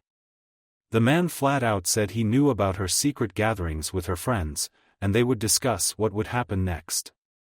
The following conversation had understandably been very tense. Throughout the whole thing, she had been afraid. Terrified that he would forbid her from seeing her friends again, from seeing Sasuke. She was afraid that the discussion would end with her being locked in the compound for the rest of her life and that she would never see Kurenai again. 2 weeks later, she still couldn't wrap her mind around that her uncle had allowed her to keep and see her friends. Albeit under some conditions. Mainly that at least one member of the clan be present as a chaperone, and she be back at the compound before her curfew. It certainly made the next few hangouts with Sasuke and his friends awkward, but the group had grown used to it. "I've been good," Yakumo answered. "They've been good to me," she said, a smile tugging at the corners. "That's good to hear," her uncle said. Was that satisfaction she detected in his voice? "Tell me, what are they like?" he asked. "Are they good kids?" Yakumo remained silent, wondering why her uncle was asking this suddenly. Fear gripped her heart.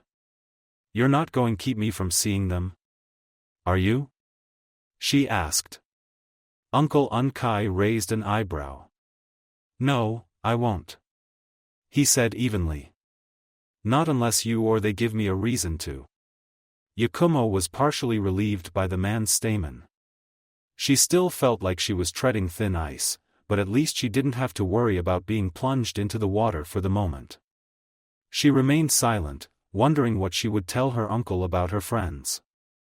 She had never had friends before, so she didn't know where to begin. Before meeting Sasuke, before he introduced her to his friends, she only ever had one person that might qualify as a friend. Kurenai, and before her, Yakumo had been so alone. She had only ever known the confines of her clan's compound, rarely ever left. Even she had not strayed far from it. She never laughed at bad jokes. Never got to play games with other children. She only ever had her clan and family. For most of her life, she had thought that would be enough. It was not. Meeting the others had shown her just how alone she had been. How much of life she had been missing. Sasuke had been the first friend she made.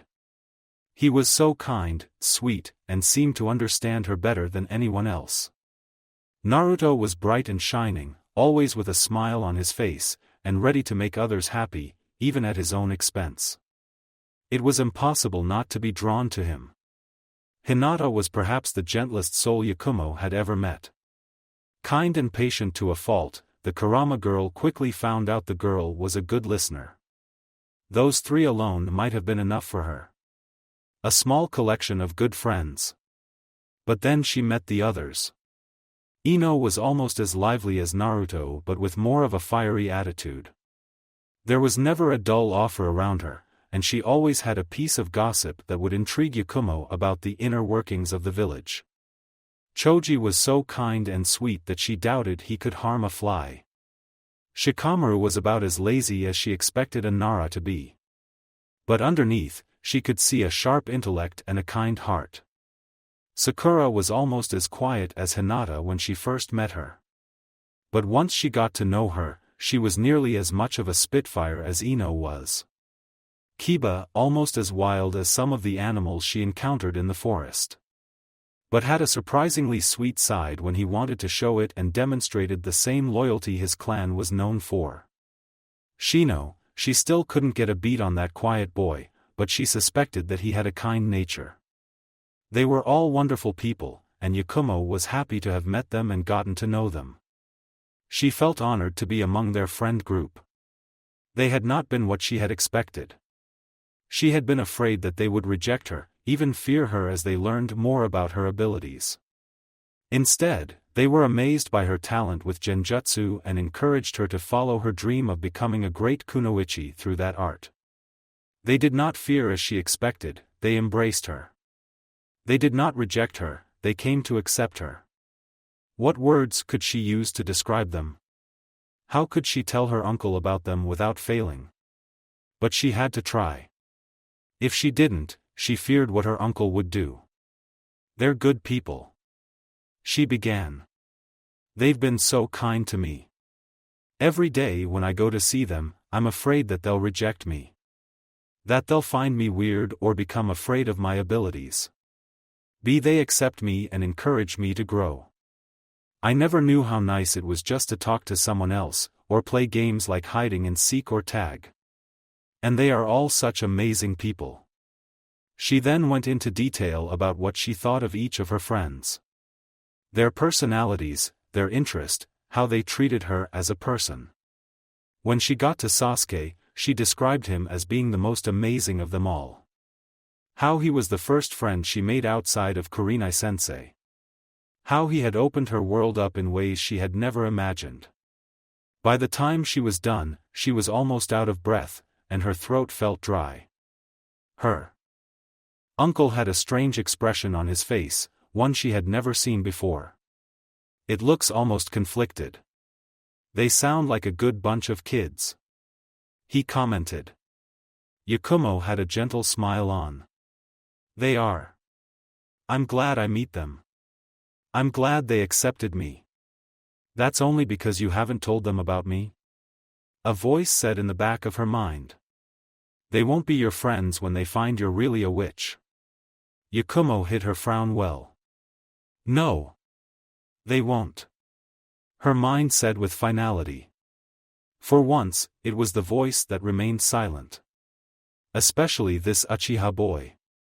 Her uncle continued, unaware of the brief mental conversation. You spoke very highly of him. Yakumo nodded. He was my first friend. And a small blush formed on her cheeks as she whispered the last part of her sentence. What was that? Uncle Unkai said, leaning in closer. Yakumo's checks felt hotter now. I think he's cute. A moment later, Yakumo was treated to another strange sight, her uncle smiling. It was the same knowing smile that Kurenai gave her sometimes. Almost as quickly as it came, it was gone. He does sound like an interesting boy, he said, rubbing his chin. I would like for you to pass an invitation when you see him later today. Yakumo straightened up in her bed. An invitation? She asked. Yes. Her uncle confirmed. I would like for him to attend a dinner here.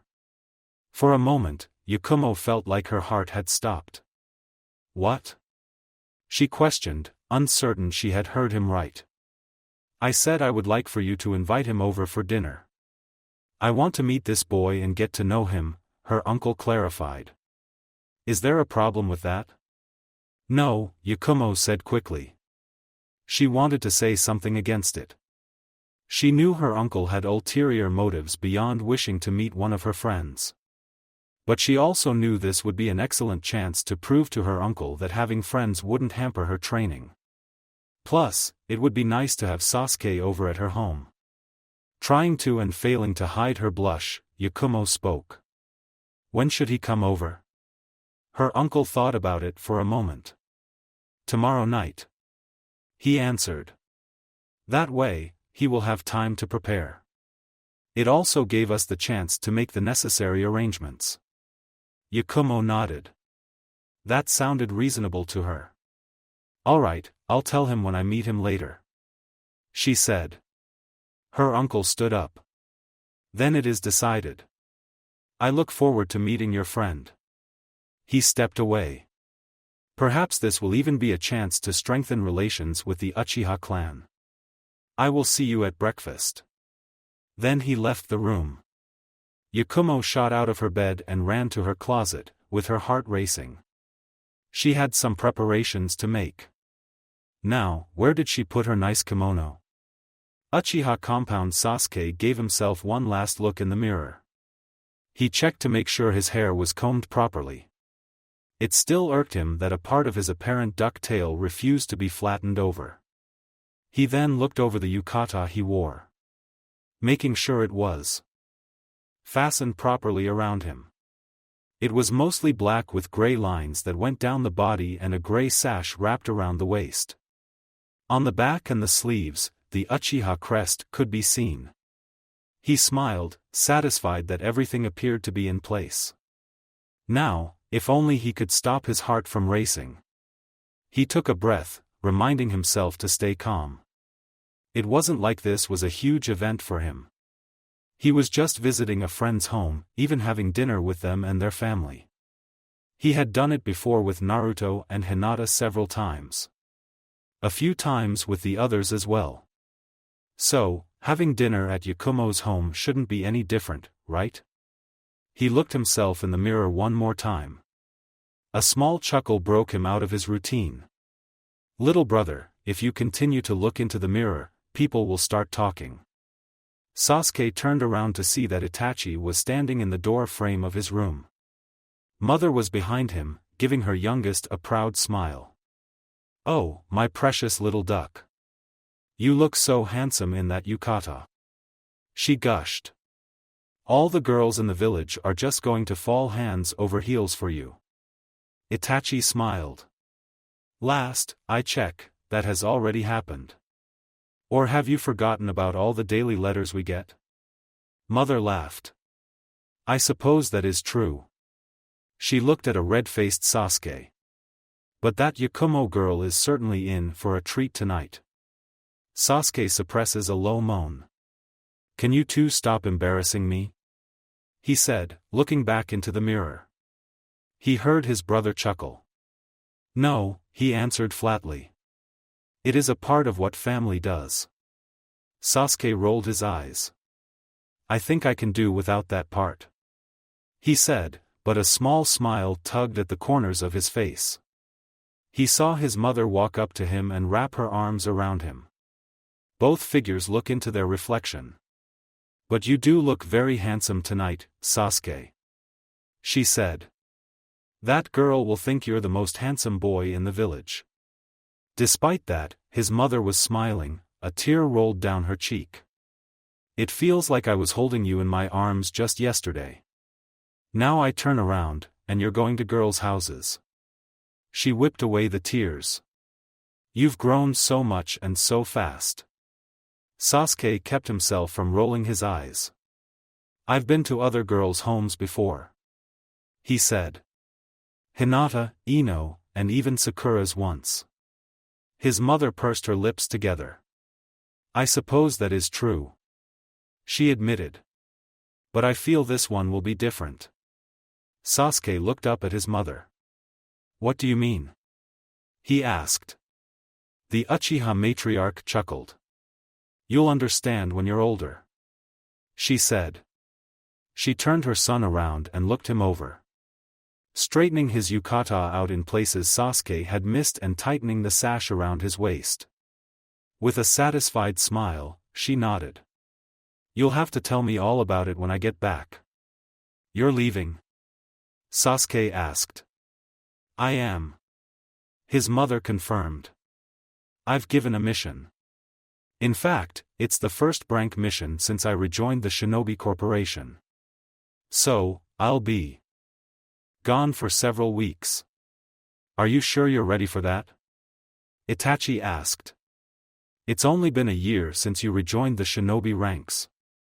Mother waved him off. "Try not to worry too much," she said.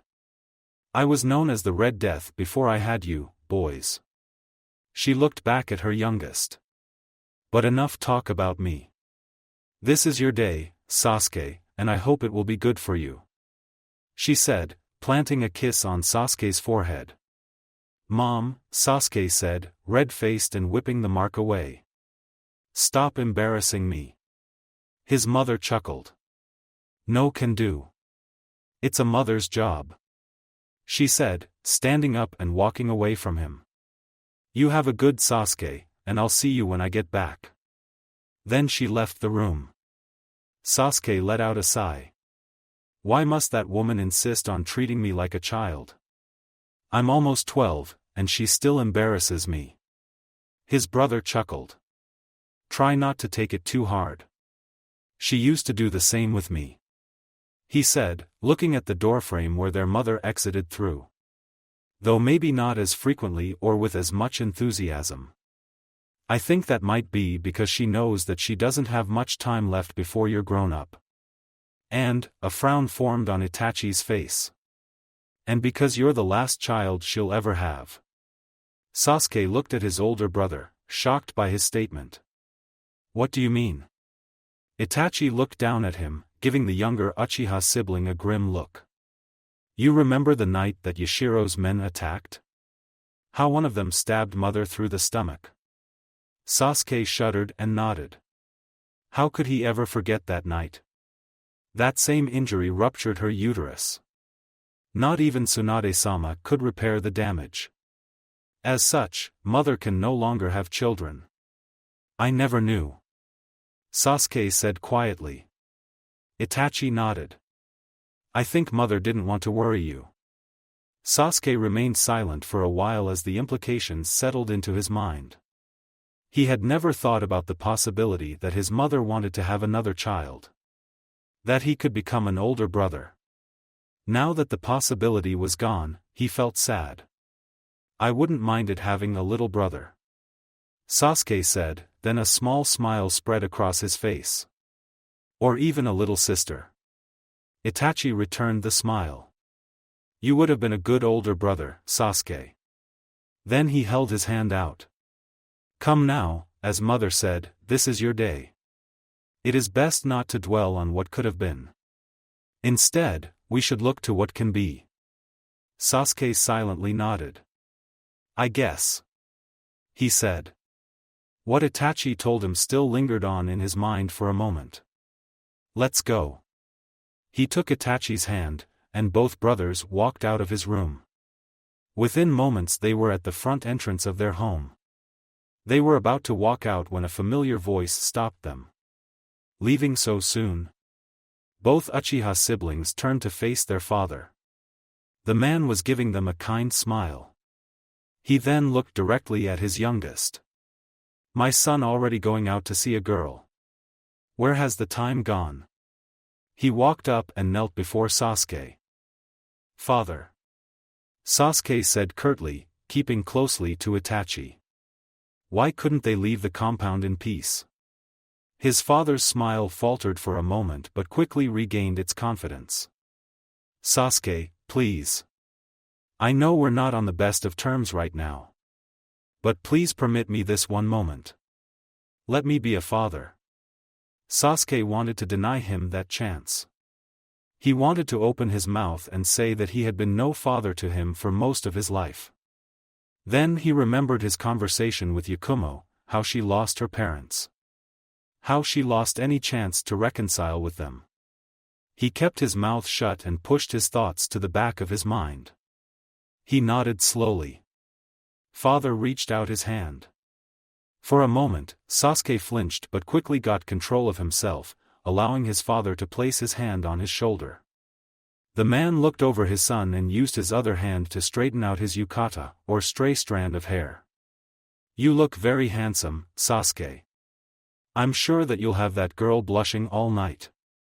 Sasuke turned his head away, trying to hide the slight taint on his cheeks. Thanks. He said. Didn't he get enough of this with mother? His father's smile took a more joking twist of the lip. I'm sure that mother has embarrassed you enough for the both of us. He said. So, I'll keep this short.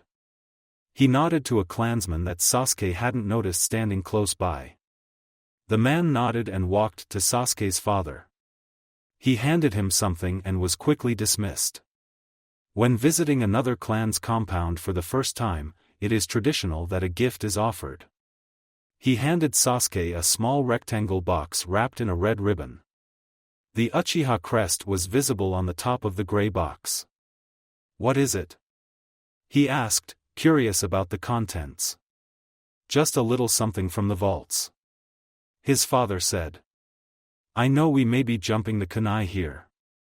But I'm glad that you meet this girl. You seem happier now. I am? Sasuke questioned. He hadn't noticed any change in himself since meeting Yakumo. How had his father noticed, and did others notice as well? His father nodded. You are.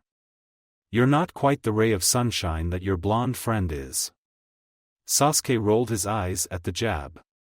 But you seem happier now, less withdrawn than you were a few months ago.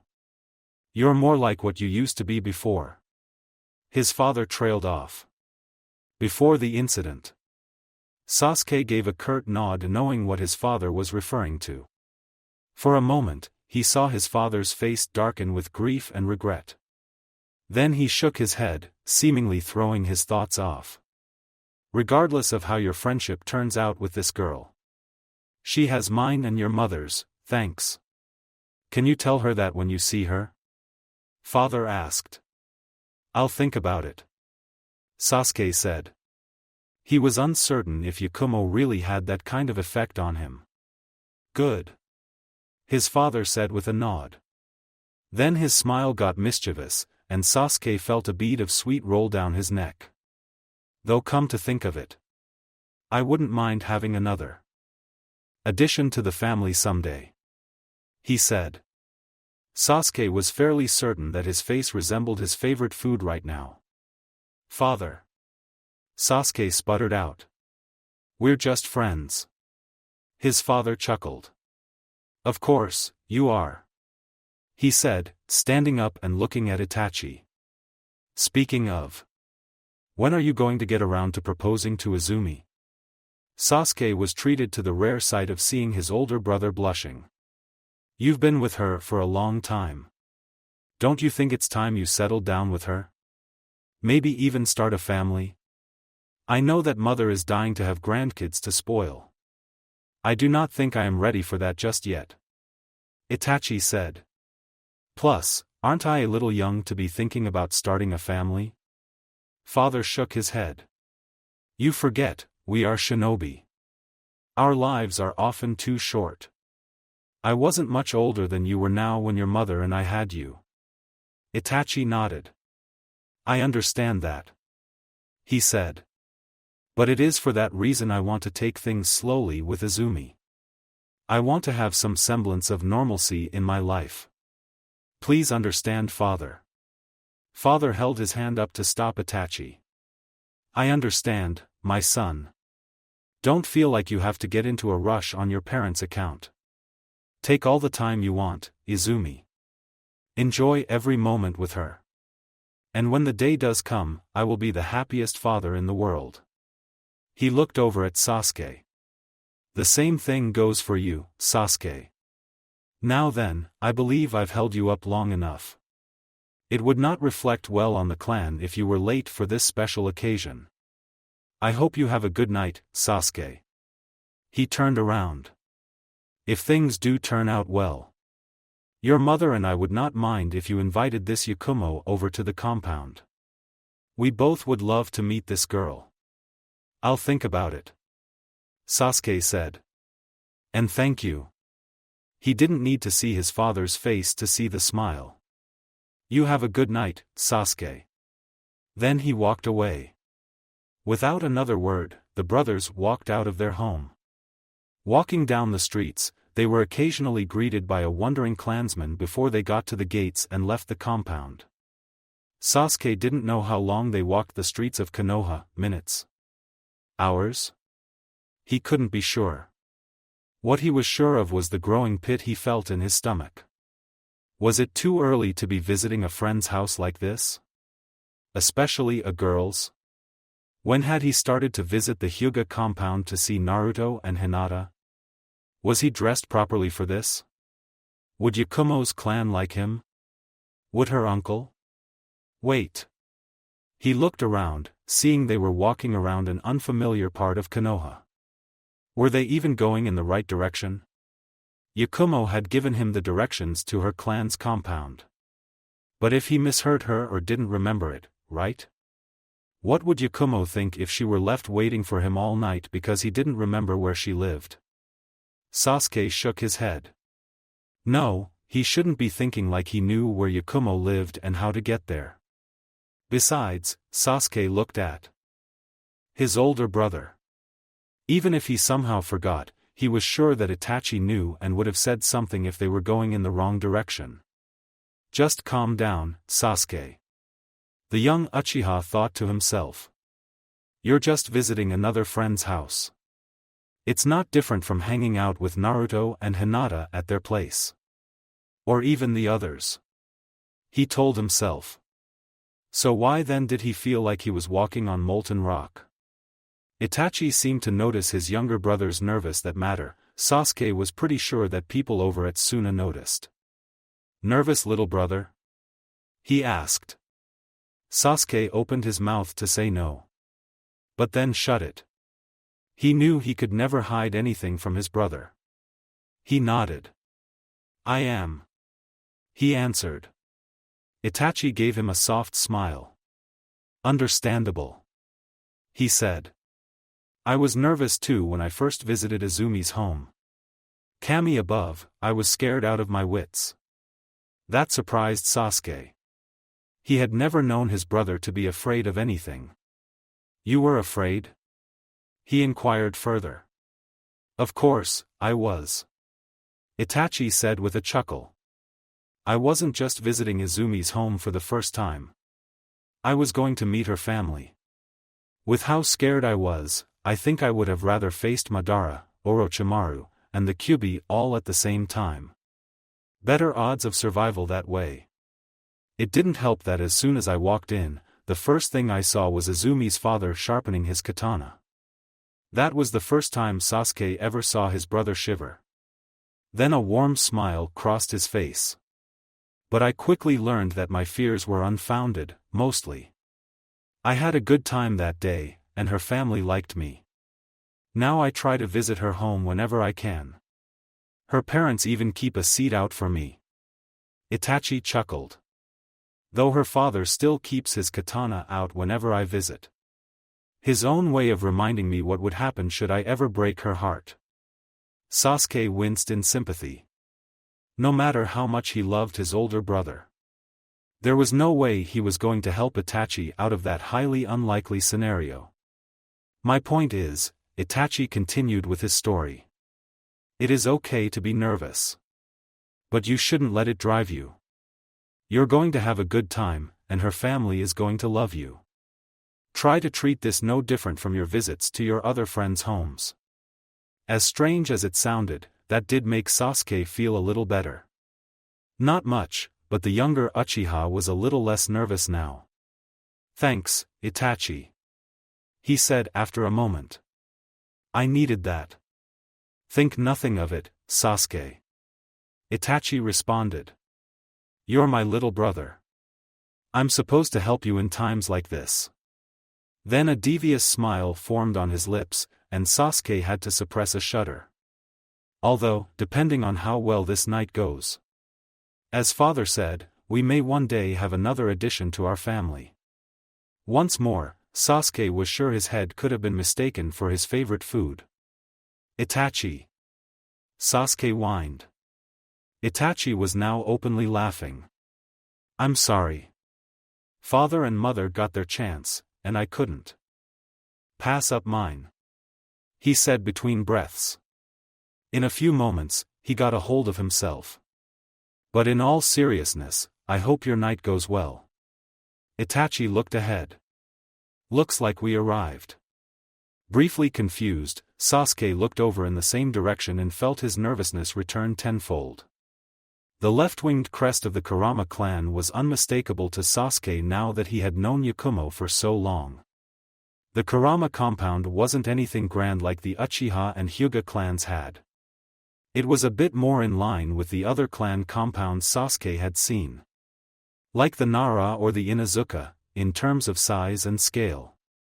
But it was no less impressive. At a single glance at its architecture, it showed that it was home to a clan while on the decline, was still respected and feared. For some reason to Sasuke, it projected an ominous aura. Sasuke gulped. The two Uchiha brothers walked up to its front entrance and were greeted by a single guard. Halt! The man said sternly. State your names and business here.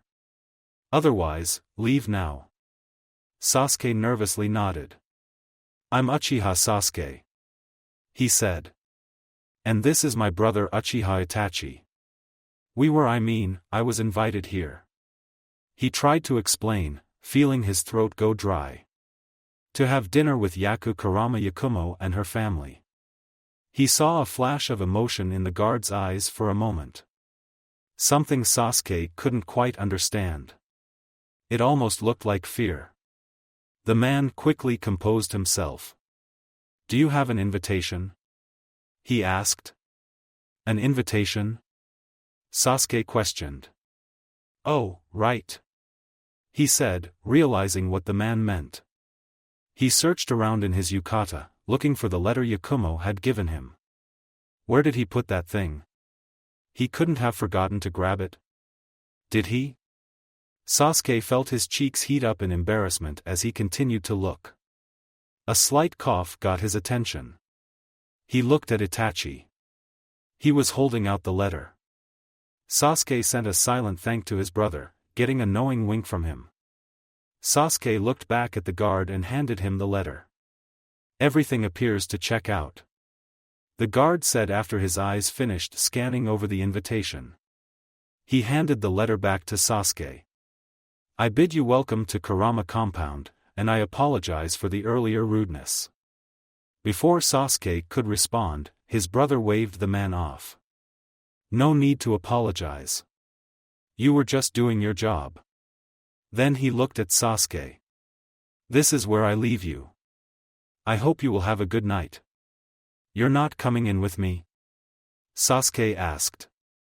Itachi shook his head. This is your night, Sasuke. Not mine. He said, looking at the guard. I trust that my brother will be safe under your clan's care?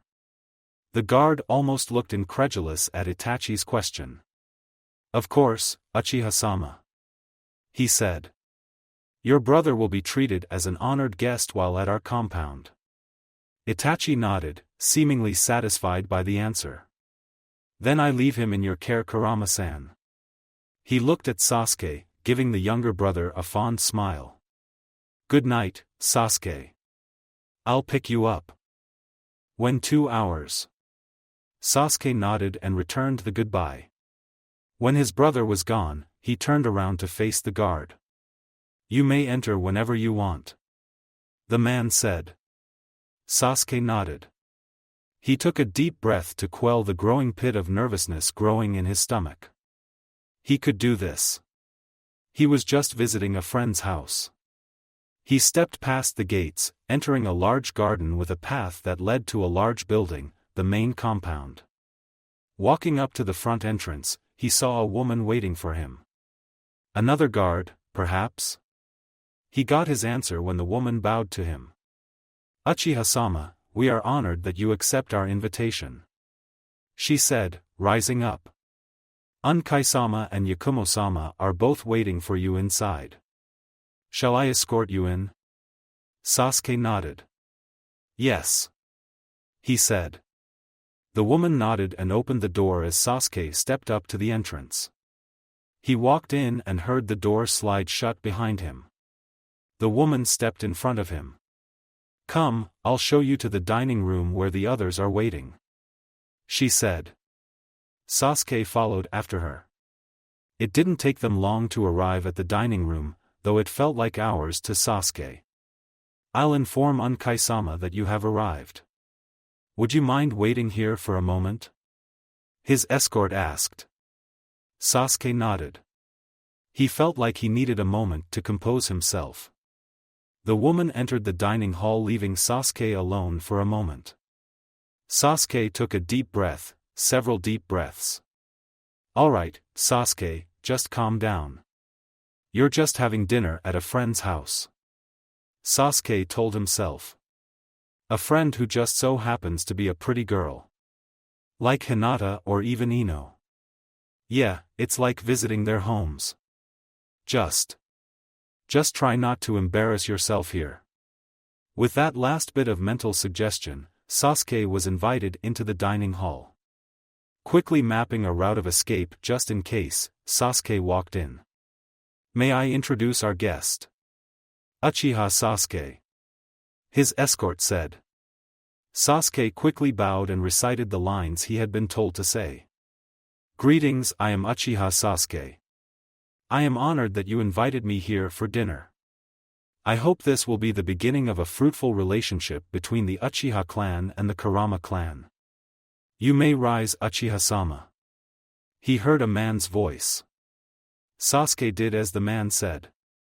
He looked at the man that he guessed was Yakumo's uncle. He did see some of the family resemblance in the brown hair, though it was a lighter shade. He heard his escort introduce the man.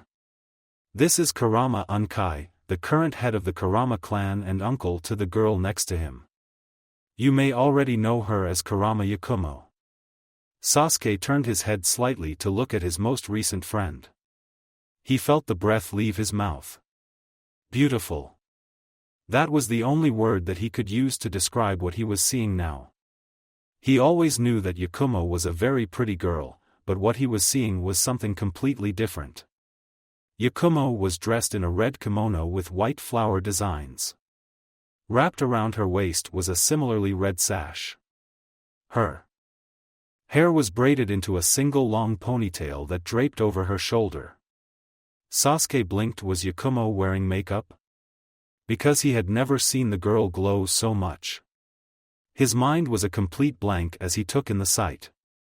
Commenting every detail to memory, even the small blush that tainted Yakumo's cheeks. He didn't know how long he had been staring when he heard a cough. He looked over at Yakumo's uncle, seeing that man was giving him a smile that somehow felt both forced and genuine. If you're done gawking at my niece, the man said, I think we should continue on with the proceedings. Sasuke nodded, stealing one last look at Yakumo. Right, sorry.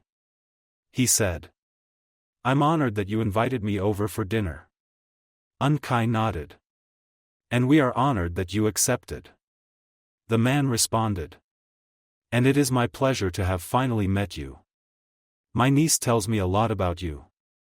She does? Sasuke asked, wondering what Yakumo might have said about him. She has. The Kurama head confirmed. She thinks highly of you. I will be interested to see if you live up to your reputation. Sasuke nodded. Oh, right. Sasuke held out the gift that his father gave him. A gift from my clan. The Kurama clan head eyed the box carefully before he took it. The Kurama clan accepts this gift graciously. He said, then looked at Sasuke's escort. Kanako-san, please take this to my quarters. I will examine it later. The woman bowed. Yes, Unkai-sama. I hope your dinner goes well. She took the gift and left the dining hall. Unkai looked at Sasuke and gestured to the prepared table. Now then, I think it's time we got to our seats. Sasuke nodded, eager to get on with the night. Unkai stepped ahead of a waiting Yakumo. I'm glad that you came tonight, she said as Sasuke stepped beside her. Then she blushed as she looked him over. You look very handsome. Thanks. Sasuke said, feeling his throat go dry. You look pretty in that kimono. Did you pick it, or did you have help? Yakumo nodded. Yeah, Kurenai helped me pick it out when she learned of tonight's dinner. Both children seated themselves at the table. Sasuke was sitting across from Yakumo, and her uncle sat next to her. Not a moment later, a few other Kurama clansmen started to lay out plates of soup. Indeed, she did. Her uncle, after taking the first mouthful of the soup, ended her training early and took her out shopping. I don't think I saw her until after she got back after seeing you. Sasuke nodded, following along with the story. She looks very pretty in it. He repeated his earlier compliment. Unkai nodded. I agree, he said. Very fitting for this sitting. I may have to convince her to wear something like it when she starts to display her works. Uncle, Yakumo said. You know I'm not ready for something like that. I'm not good enough. Nonsense. Her uncle waved her off. Your paintings are some of the finest I have seen in my life. Any museum would be honored to display your works. Sasuke agreed with the man. He's right. They're very good. Unkai gave Sasuke an appreciative nod. See, even your friend here agrees, he said. So, you're a fan of niece's paintings? I am. Sasuke answered, then scratched his cheek. I don't know all that much about art, he admitted, inwardly cursing himself for not paying attention to his classes about the arts. He thought they were useless compared to some of the other stuff. Now he was kicking himself for that. But I can see that they're very good. Good enough to be in any museum in the village. Maybe in the elemental nations. Yakumo seemed to find her plate of soup to be very interesting. You see, Yakumo, you are good enough. So maybe you should reconsider. I'll think about it, Yakumo said silently. Unkai shook his head with a fond smile on his face. Then he seemed to realize something and steeled his features. That got a raised eyebrow from Sasuke. He was beginning to suspect there was more to this dinner. For a moment, conversation ceased, and an awkward silence pervaded over the dinner. The group of three got through their soup and were handed the entree. Sasuke wanted to say a thing, bring up a subject of interest, but it felt like it had become a taboo to break the silence. About half through the entree, Yakumo's uncle broke the silence. So, Yakumo tells me that you are attending the academy, Unkai asked. Sasuke nodded. Yeah, I'm at the top of my class. Along with my friends Naruto and Hinata. He explained. That is to be expected from someone like you. Unkai said. Though it is a little unusual. Usually, clan children don't attend the academy until the final year and are trained by their clan. I think my parents wanted me to be able to make friends outside of the clan. Sasuke said. Though he also suspects it was because the other clan heirs were attending as well. Knowing his father at the time, he probably wanted Sasuke to demonstrate the superiority of the Uchiha clan while building and maintaining relations with the other clans. Unkai nodded. A reasonable decision. He said. Pending on how well her training goes. You may see Yakumo in the academy in your final year. That would be nice. Sasuke admitted truthfully. It would give him more chances to see her. He thinks she would excel at the academy, maybe beat out Hinata for top kunoichi if she set her mind to it. Tell me, how did you meet my niece? Yakumo's uncle then asked. They had gone through the entrees, and the main dishes were being served. As I understand it, you met her some months ago, in the same forest clearing that you meet with her at every day. Yeah, we did meet there. Sasuke wondered if he should tell them about the details of their first encounter. It felt like something that should be kept between Sasuke and Yakumo. But at the same time, it felt like such a small thing that it seemed pointless to keep quiet about. He decided to tell the man his side of the story, omitting some of the more embarrassing parts. In particular, the part where he fell trying to go after Yakumo. The Kurama clan head was rubbing his chin at the end of the story. He had a faintly amused smile. Doesn't sound much like a first encounter. He commented. I guess. Sasuke said, getting a nod from Yakumo. But it did get us interested in seeing each other again. It was our second meeting where we learned more about each other. Yakumo spoke up. I think it was because of that we were able to become friends. Since then, these past few months have been some of the happiest in my life. The same goes for me. Sasuke added. Just before leaving, my father told me how I've been different since meeting Yakumo. He said I was more like myself before the incident with my clan a few years back. Unkai seemed to ponder what the two children had said. He had a heavy frown on as he spoke his next question. Tell me, Sasuke-san. What do you think of my niece? Sasuke blinked. What? He asked. The Kurama clan head sat his eating utensils down on the table and stared fully at the Uchiha boy. What do you think of Yakumo? What are your thoughts on her? Uncle? Yakumo said.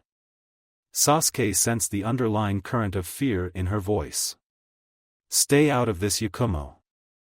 Unkai said flatly. Sasuke's eyes narrowed at the man. He laid his eating utensils on the table. I think she's great and one of the nicest girls I have ever met. He said, carefully choosing his words. Unkai remained silent for a moment, as though he was waiting for Sasuke to say something more. I see. He said in a tone devoid of any emotion. Sasuke felt a frown tugging at the corners of his lips. He didn't know why, but ever since Yakumo had invited him over to tonight's dinner, he had felt like there was something more to it.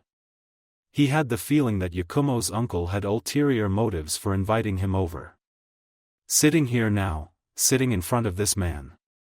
Sasuke began to get a suspicion of what the motive was. Well, it is very good that you think of her that way. Unkai began. I'm pleased to know that Yaku. What do you think of her? The man blinked. What? What do you think of her? Sasuke repeated his question. What do you think, your niece? Of Yakumo?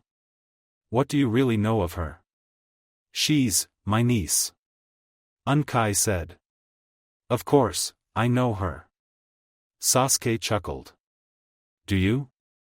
He asked. Do you really, now? You've locked her up for so long. Kept her away from everyone. How much time do you actually spend time with her? Outside of watching her training and telling her to stay inside? I know her.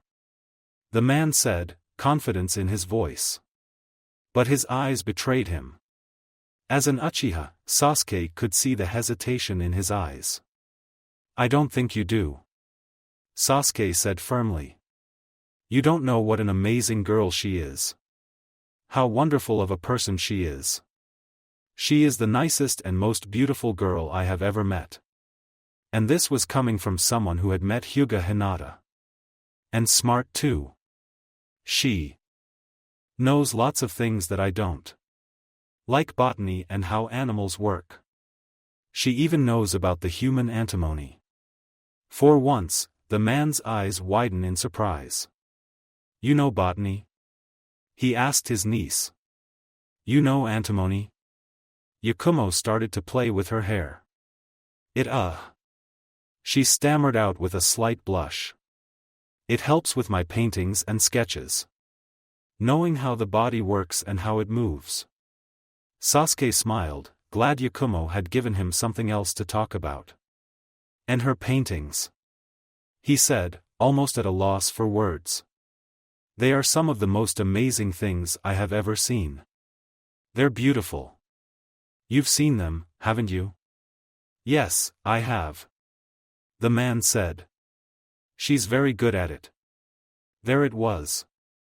Very subtle, something that a civilian would have missed. A smile, a genuine smile. Not that fake one that he gave Sasuke when they introduced themselves. This one was real. It was only there for a second, maybe two, before the man ironed out his features. Sasuke wanted to growl at the man. Very good? Sasuke said. Not believing what he heard. She's more than good at it. Or even very good.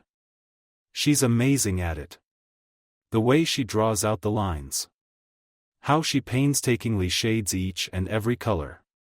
It looks so real that I feel like I can reach in and feel whatever she is painting. If it were a tree or a plant, he could almost feel the rough bark of the wood, the smooth, cool edges of the leaves. If she were painting an animal, he would almost imagine himself feeling it breathe. And she puts so much effort into them. Do you have any idea why she paints? Unkai looked like he was about to answer. But kept his mouth shut as he seemed to realize the answer to Sasuke's question. He shook his head. I think it's both an escape and a way for her to express how she feels. Even as he answered his own question, Sasuke realized he had never put much thought into it until now. He always thought it was something that Yakumo simply liked to do and was very good at it.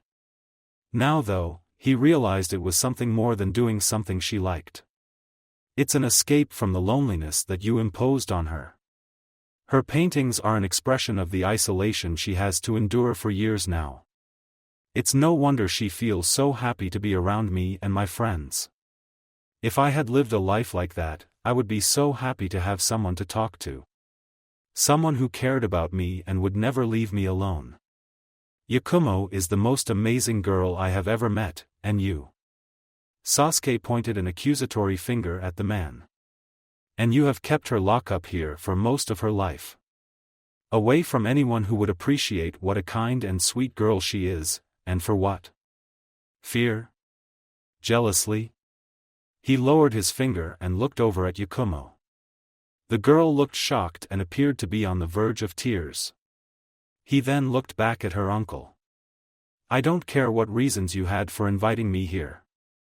But if it is to tell me to stop seeing her, then you already have my answer. I don't care if you do lock her up here. In your compound. I'll find a way to get to her. I don't care how long it takes or what it takes. I'll find a way in and break her out. The same goes for my friends. A long silence fell over the table at the end of Sasuke's speech. Long enough that the main course of the dinner was brought in. I think I need to step out for a bit. Yakumo's uncle said as his plate was placed down. He stood up and bowed to the others at the table. Please pardon my rudeness. Then he left the dining room. The silence continued for a short while before Yakumo was the one to break it. "Did you mean it?" she asked. "What?" Sasuke asked, blinking. "What you said about me." The girl clarified. "Did you mean it?" Sasuke blushed and scratched the back of his head. Yay," he said nervously. Now that he realized it, it was embarrassing to say all those things in front of Yakumo like that. He hoped he didn't make her too uncomfortable. "You're my friend. I would do anything for you." Yakumo's face went through a range of different emotions. It was hard to tell what she was feeling. But Sasuke got the impression she was grateful. "Thank you," she choked in a quiet whisper. Sasuke nodded, smiling at the girl. "As I said, you're my friend, and I would do anything for you," he said. He looked over where her uncle had exited the room. He realized that there was something else he needed to do. "If you excuse me." "I need to," Sasuke trailed off as he tried to think of an excuse. "I need to use the bathroom." This night had not been what Unkai had expected. The Kurama clan head stood outside his clan's home and stared at the starry night sky. To be truthful, he didn't know what to expect from this night. The boy had been right, he had gone into this dinner planning for a way to separate Yakumo from the boy. He wasn't going to act tonight. That would have been too bold and rash. Something only a civilian would have done. As a shinobi, he knew that all things required an element of subtlety. Not to mention if he did act rashly, it could incur the wrath of the Uchiha. As weak as they were in the last couple of years, they were still one of the strongest clans in the village. Unkai shook his head. No, the matter had to be resolved with a more delicate touch. That had been the plan. Invite the boy over and learn more about him. Find out about how he met his niece and what relation they had. Probe that relation for any weakness and exploit it to drive a wedge between them. It never occurred to him that in of itself was a fatal mistake. He never thought in his wildest dreams that he would end up liking that boy. Sure, he had been expecting to smile and greet the young man warmly. Anything else would be tipping his hand over too early. So, he put on a fake smile, a skill he had mastered at a younger age than the children inside were now. But to his dismay, he found that smile had become genuine a few times over the course of their short but informative conversation. The boy was undoubtedly intelligent and well-mannered. That was expected from the son of the Uchiha clan head. What he didn't expect was that boy would be so, dare he say, protective of Yakumo. He hadn't realized how strong a bond the two had formed. Or rather how much of an option the boy had formed of his niece. He had expected their friendship to be a weak, tenuous thing that all early childhood friendships seemed to be. The two had only known each other for a short while, a few months at most. How could he have expected them to have formed such a strong bond in so little time? He wasn't so surprised about it from his niece. As much as he hated to admit it, that was his own fault. He had isolated his own flesh and blood for so long that the girl would have clung to anyone that showed her the slightest kindness. He did it to protect the clan, the village, and most of all, her. Her abilities in the clan's arts and bloodline were powerful. The most powerful ever seen in the history of the Kurama clan. That alone would have ensured she would have become a great kunoichi. But there was a dark secret to the abilities of the Kurama clan. Something that was only known to the clan and a few trusted outsiders. Many in their clan's history had lost their lives to it or suffered worse fates. With how powerful Yakumo's abilities were, he feared the danger she posed to herself and everyone else around her if she lost control. At the time, it felt like the best choice was to keep Yakumo away from others. At least until she had mastered her abilities. It was for her own good. Unkai shook his head and sighed. How many times has that excuse been used? He thought bitterly. How many times had he used it? How many times had that been small comfort to him? He looked up at the sky. It would be so much easier if the girl wasn't his niece. He heard the door slide open behind him. He glanced over and was surprised when he saw the boy that had thrown a Shiuken into his plans. "There you are," Uchiha Sasuke said. Unkai turned to face the boy. "What are you doing out here?" he asked, "Looking for you," the boy said, closing the door behind him. "I wanted to talk to you. In private." Now Unkai was curious, though he suspected what the boy wanted to talk about. "About what?" he asked, starting up the conversation. The young Uchiha remained silent for a moment. "Why?" he asked. "Why do you keep her here? Why do you insist on keeping her away from other people?" "It is for her own good," he said, giving the boy the same reason he had told himself for the past few years. "For her own good?" Sasuke asked, barely hiding the anger in his voice. "How can keeping her locked and away from others be for her own good? Do you have any idea how much it hurts her to be alone for so long? She has no friends and, as far as I'm concerned, no family." The anger Unkai felt at the boy's statement was quickly overshadowed by another feeling. Guilt.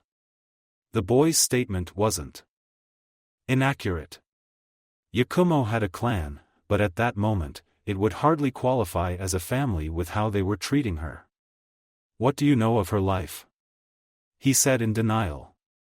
The boy scoffed. "More than you," he said. "She's told me about her life here. How you all treat her.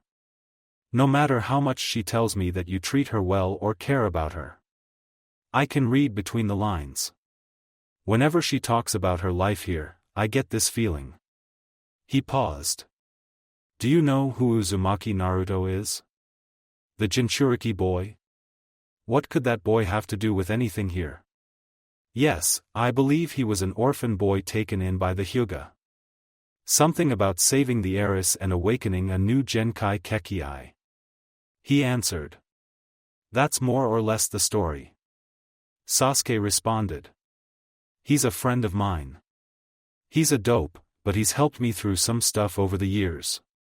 Especially when it comes to my family." The boy had a small smile on his lips. Then he shook his head and waved a thought off. "But that's not important right now. What is when he talks about his past before he was taken in by the Hyuga. When Yakumo talks about her life, I get the same feeling from Naruto when he tells me about his past. A strong sense of loneliness." "I see," Unkai said, uncertain how he should feel. Sasuke shook his head. "No, you don't," he said. "You've had her isolated for so long that she feels alone even when she is with others. She had never had someone else to talk to. Never had anyone been around to comfort her when she feels down. Never had anyone to share the good moments with. Or simply just to be there." Sasuke's voice was cracking a little now. "If you are her uncle, why do you keep doing this to her? Can't you see how much it's hurting her? Don't you care about her? She's your niece." For the life of him, Unkai could not answer the boy's question. Not in any good way. Looking back at the moments he had with his niece, he realized there was always a shadow of something under her face. Something he had always missed or ignored. "I do care about her." Did he?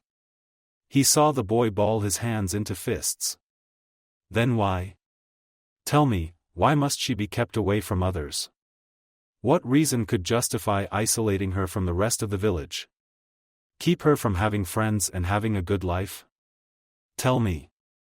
For a moment, Unkai debated what he should tell the boy next and how he would answer his queries. Should he tell him that it was none of his concern? That the reasoning was clan business alone? That was liable to make the boy even more angry than he was now. Or should he tell him about the secret of the Kurama clan? The reason behind their talent for genjutsu and the reason behind their decline in power and status. It might even be enough to drive him and his friends away from Yakumo. He thought darkly. It would accomplish his goal. He mentally shook the thought off as he realized that it may not work and could even backfire on him. To his astonishment, a part of him didn't want to go through with that plan. He looked at the boy. This night had not been what he expected. He had hoped that by the end of this night, he would have devised a plan for separating Yakumo from her friend. No matter how much it hurt her, it was for the best. Now he wasn't sure what to expect. Over the course of a single brief conversation, so much had been thrown into doubt. Unkai was a steadfast man. When he took an action, he stuck to it through its end. Years ago, soon after the death of her parents, he had made a decision regarding Yakumo. If he ever had any doubt, it was quickly shoved aside. But the last few weeks had brought them all to the forefront of his mind. And tonight forced him to concede that he could no longer ignore them or push them to the side. He came to a compromise in his decision. "That is a clan secret," he said. The boy looked like he was about to explode on him for that excuse. Unkai cut him off before the boy could say a single word. "But if you truly wish to know, you must ask Yakumo herself. But we'll tell you this, our clan's abilities in genjutsu are powerful. While we may be on the decline, they are still widely feared throughout the elemental nations. However, there is a dark secret to our powers, something that has caused the lives and sanity of many Kurama clansmen. My niece is no different than the rest of her clansmen. With her powers, I fear what may happen if she ever loses control." He saw the boy gulp. "What could be so dangerous about your clan's secret that you have to keep her away from everyone else?" he asked. "As I said, that is something for Yakumo to tell you yourself," Unkai said. "But when she does tell you and you are still willing to be her friend, then I will allow you to stay with her." There he had thrown down his challenge to the boy. Now it was up to him to decide if he was going to accept it, and to determine if he'd stay with Yakumo after she had told him about the secret of the Kurama clan. If he did, perhaps there was hope for his niece. The boy stood up straight and glared at him. "I meant what I said before," he said in a sharp tone. "I'm her friend, and I'll be there for her no matter. I don't care what kind of secret your clan has, I will always be her friend, and if you keep her locked up, I'll find a way to break her free. Even if it means I'll have to fight my way in." Unkai felt a smile tug at his lips but kept his features ironed out. "Then, for her sake, I hope your statement is more than bluster." He turned and looked up at the night sky. His mind wandered off to a conversation with another Uchiha he had a few weeks ago. The will of fire applies more than just in combat or on a mission. It can be found in all aspects of our lives. By having those we care about and cherish, there grows the motivation for us to better. Not just as shinobi, but as people as well. With that motivation, he can grow stronger and faster. We would be more determined to accomplish our goals in life. We would have a resolve that we would have never had without our loved ones. Perhaps that young man had been right. Maybe this is what Yakumo needs. The will of fire. He muttered softly enough so that the boy wouldn't hear him. Yes, perhaps that is what they all needed. A fire bright enough to burn the darkest shadow away. Unkai smiled. "Fugaku-san, you have raised two fine young men. Either of them will make for a fine clan head one day." He turned to face the boy. "Come, we mustn't keep my niece waiting too long." Later that night Sasuke had left a short while ago. But Yakumo still felt nervous. Trepidation. She didn't know what she felt. But she did know that this night had been so much better than she thought it would have gone. "You still have that smile on," her uncle said. He elected to help her to bed. That was rare, he hadn't done that frequently since her parents passed away. "That boy's words really did affect you, didn't they?" Yakumo nodded, feeling a blush creeping on her cheeks. "No one's ever said that about me," she said. Well, to be more accurate, no one's ever had the chance to say that about her. Until now, she had some small nagging doubt in her mind. That the two of them weren't really friends. That he was just pretending to be her friend and was waiting for the right moment to betray her. Witch. Demon. No one will ever want to be with you. How can I be friends with a witch like you? But after she heard what Sasuke said, those doubts were simply gone. He really cares about me. She said more to herself than her uncle. The man nodded. Perhaps he does. He said, rubbing his chin. He asked me why I have kept you away from the village. Why I insist that you must master your abilities before I can let that happen. A pang of worry welled up inside of Yakumo. What did you tell him? She asked, her voice coming out harsher than she intended. Uncle Unkai raised an eyebrow. Only that it has to do with our clan's darkest secret. And that if he wants to find out, he must ask you. Yakumo couldn't mask the shock she felt at her uncle's answer. You want me to him? She asked. Her uncle nodded. Yes, I did. I want to see if he would still be willing to befriend you after hearing about the darkness of the Kurama clan. And when does? It surprised her when she said, when, and not, if, Sasuke would accept her. If he is still willing to be your friend. Her uncle iterated. Then I will have no choice but accept it. I will allow your friendship to continue. Though do not take this as permission to slake in your training. If anything, you should work harder for their own safety. Yakumo nodded that she could accept. The thought of losing control and hurting her friends, especially Sasuke, frightens her. I won't, uncle. I don't want to lose them. She said. Then I suggest you get some rest. Uncle Unkai said, pulling the cover over her. Regardless of what happens tomorrow, we have much to discuss. When you get back. Before her uncle left the room, Yakumo spoke. Thank you. She said. The man stood inside the doorframe. He looked back at her and nodded. Then he left. All alone, Yakumo closed her eyes with a smile on her lips. That was when the nightmares began. The flame surrounded her, the tongues of heat lashed against her skin. The taunting voices were present as they always were. Witch. Demon. Witch. Demon. No will ever love you. Always alone. Who would want to be friends with a witch? But this time, the girl wasn't running. She stood her ground and stared defiantly at the distorted image of Sasuke Uchiha. How can I ever be a friend with a witch like you? It said with a sneer. You're not him. She said in a small forceful voice. What was that?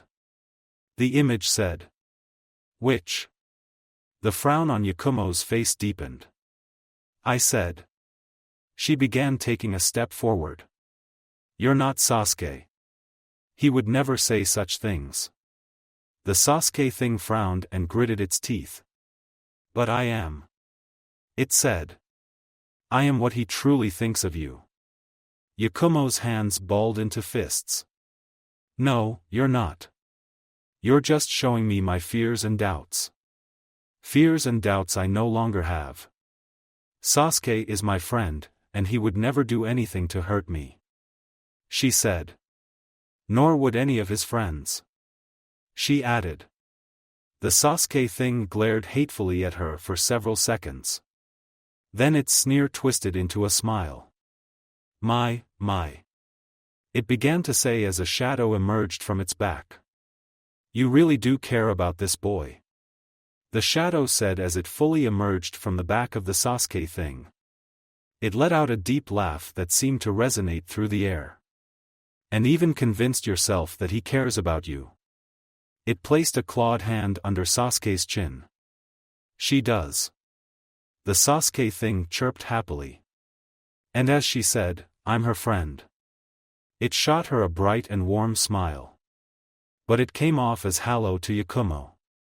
What was the shadow playing at now? And I would never hurt her. Isn't that right, Yakumo-chan? Indeed, the shadow agreed. I guess I can't use you anymore to hurt her. The shadow seemed to ponder its own words. The claw hand wrapped around Sasuke's neck. Or can I? It left the Sasuke thing up into the air. The Sasuke thing yelped and struggled against the shadow's death grip. Yakumo, please. The Sasuke thing said through struggle breaths, reaching out to her. Help em. There was a sickening snap, and the Sasuke thing went limp. With little more than a casual glance, the shadow threw the corpses. Where it lands at Yakumo's feet. She looked down in horror at the dead image of Sasuke, his head angled in an unnatural position. Fear and something else gripped her heart. She mumbled something. The shadow did not hear her. That's the problem with having friends. It began. It is simply heartbreaking when something happens to them. Don't you agree, Yakumo-chan? It turned to face her. She repeated her statement. Again, the shadow didn't hear her, not fully. The shadow frowned. What was that? I didn't quite hear you. It said. Yakumo looked up at Shadow, her eyes a mix of fear, horror, and defiance. No, she said, this time loud enough for her tormentor to hear. I won't let you. The shadow's frown deepened. Oh, and what are you going to do? Two more Sasuke things appeared and were picked up into the air by the shadow. Stop me? Yakumo, please. Sasuke 1 said, reaching out to her. Help me. Sasuke 2 said. Then both of their necks were snapped and tossed to her feet. I could keep this up all day. The shadow said, summoning more Sasukes, snapping their necks, and throwing them to the side. Or I could kill them in other ways. It said, ripping the heart out of one the Sasuke with one hand, and beheading another with the other. Really, all of the different ways I could kill this boy in front of you are endless. Some of the Sasuke things began to jump into flames laughing. Yakumo's fists tightened, and her teeth clenched together. For the first time in her life, something else other than fear was taking over. Stop it. She said. I won't let you. The shadow thing killed another Sasuke image. By now, their corpses littered the burning hallway like leaves in autumn. Sorry, I didn't hear you. Could you speak up? It said with a wide grin. Yakumo's fear was but a shadow compared to what she was feeling now. I said. She began. She never noticed that the shadow took a step back as a puzzled expression morphed across her face. I won't let hurt Sasuke. Yakumo slammed her foot down. In her rage and anger, she never noticed several things happening at once. Firstly, the Sasuke images all vanished, but before that, they shared a single knowing, hateful glance at the shadow. Secondly, the flames around her flicked in and out of existence more a moment. And thirdly and most importantly, Yakumo never noticed the expression that appeared on the shadow's face as it took another step back. Fear. For a moment, there was silence between the two. Even the flames that had been cracking around them seemed to have lost its voice. Finally, the shadow spoke up. I think I've had my fill for the day. It said. Then it pointed one of its clawed hands at her. But always remember this, Yakumo. No matter how far you think you might have run or what safe place you might have found, I will always be here. Then the dream ended. Reality. Yakumo was tossing and turning in her bed. A pained and frightened expression plastered across her face. Then suddenly, she stopped, and her expression melted away. Had anyone been in the room, they would have seen a content smile on her lips. And for as long as Yakumo could remember, she had a good night's sleep. Elsewhere the plans were set. They knew who their target was and her daily routine. They had mapped out their escape route and had planned out several contingencies. They had the resources they needed and even help from within the village. Most importantly, they had the element of surprise. Daichi smirked to himself. So Konoha would not know what hit them. It was too bad he wouldn't be there to see the looks on their faces. So, when do we begin, boss? One of his men asked. Now that was the question. Just like any other mission, the timing would be critical. As much he would like to make a continued mockery of the Konoha's security by staying longer. That runs the risk of getting them discovered. No, it was best to get this job done sooner rather than later. Then he would bask in the glory of having pulled one over the tree huggers. We strike tomorrow. Thank you for watching. I hope you enjoyed it. Make sure to like and subscribe, and don't forget to share this video with your friends. Guys, make sure to help the author by visiting the link in the description. This is Fox Sage, and I'm signing off.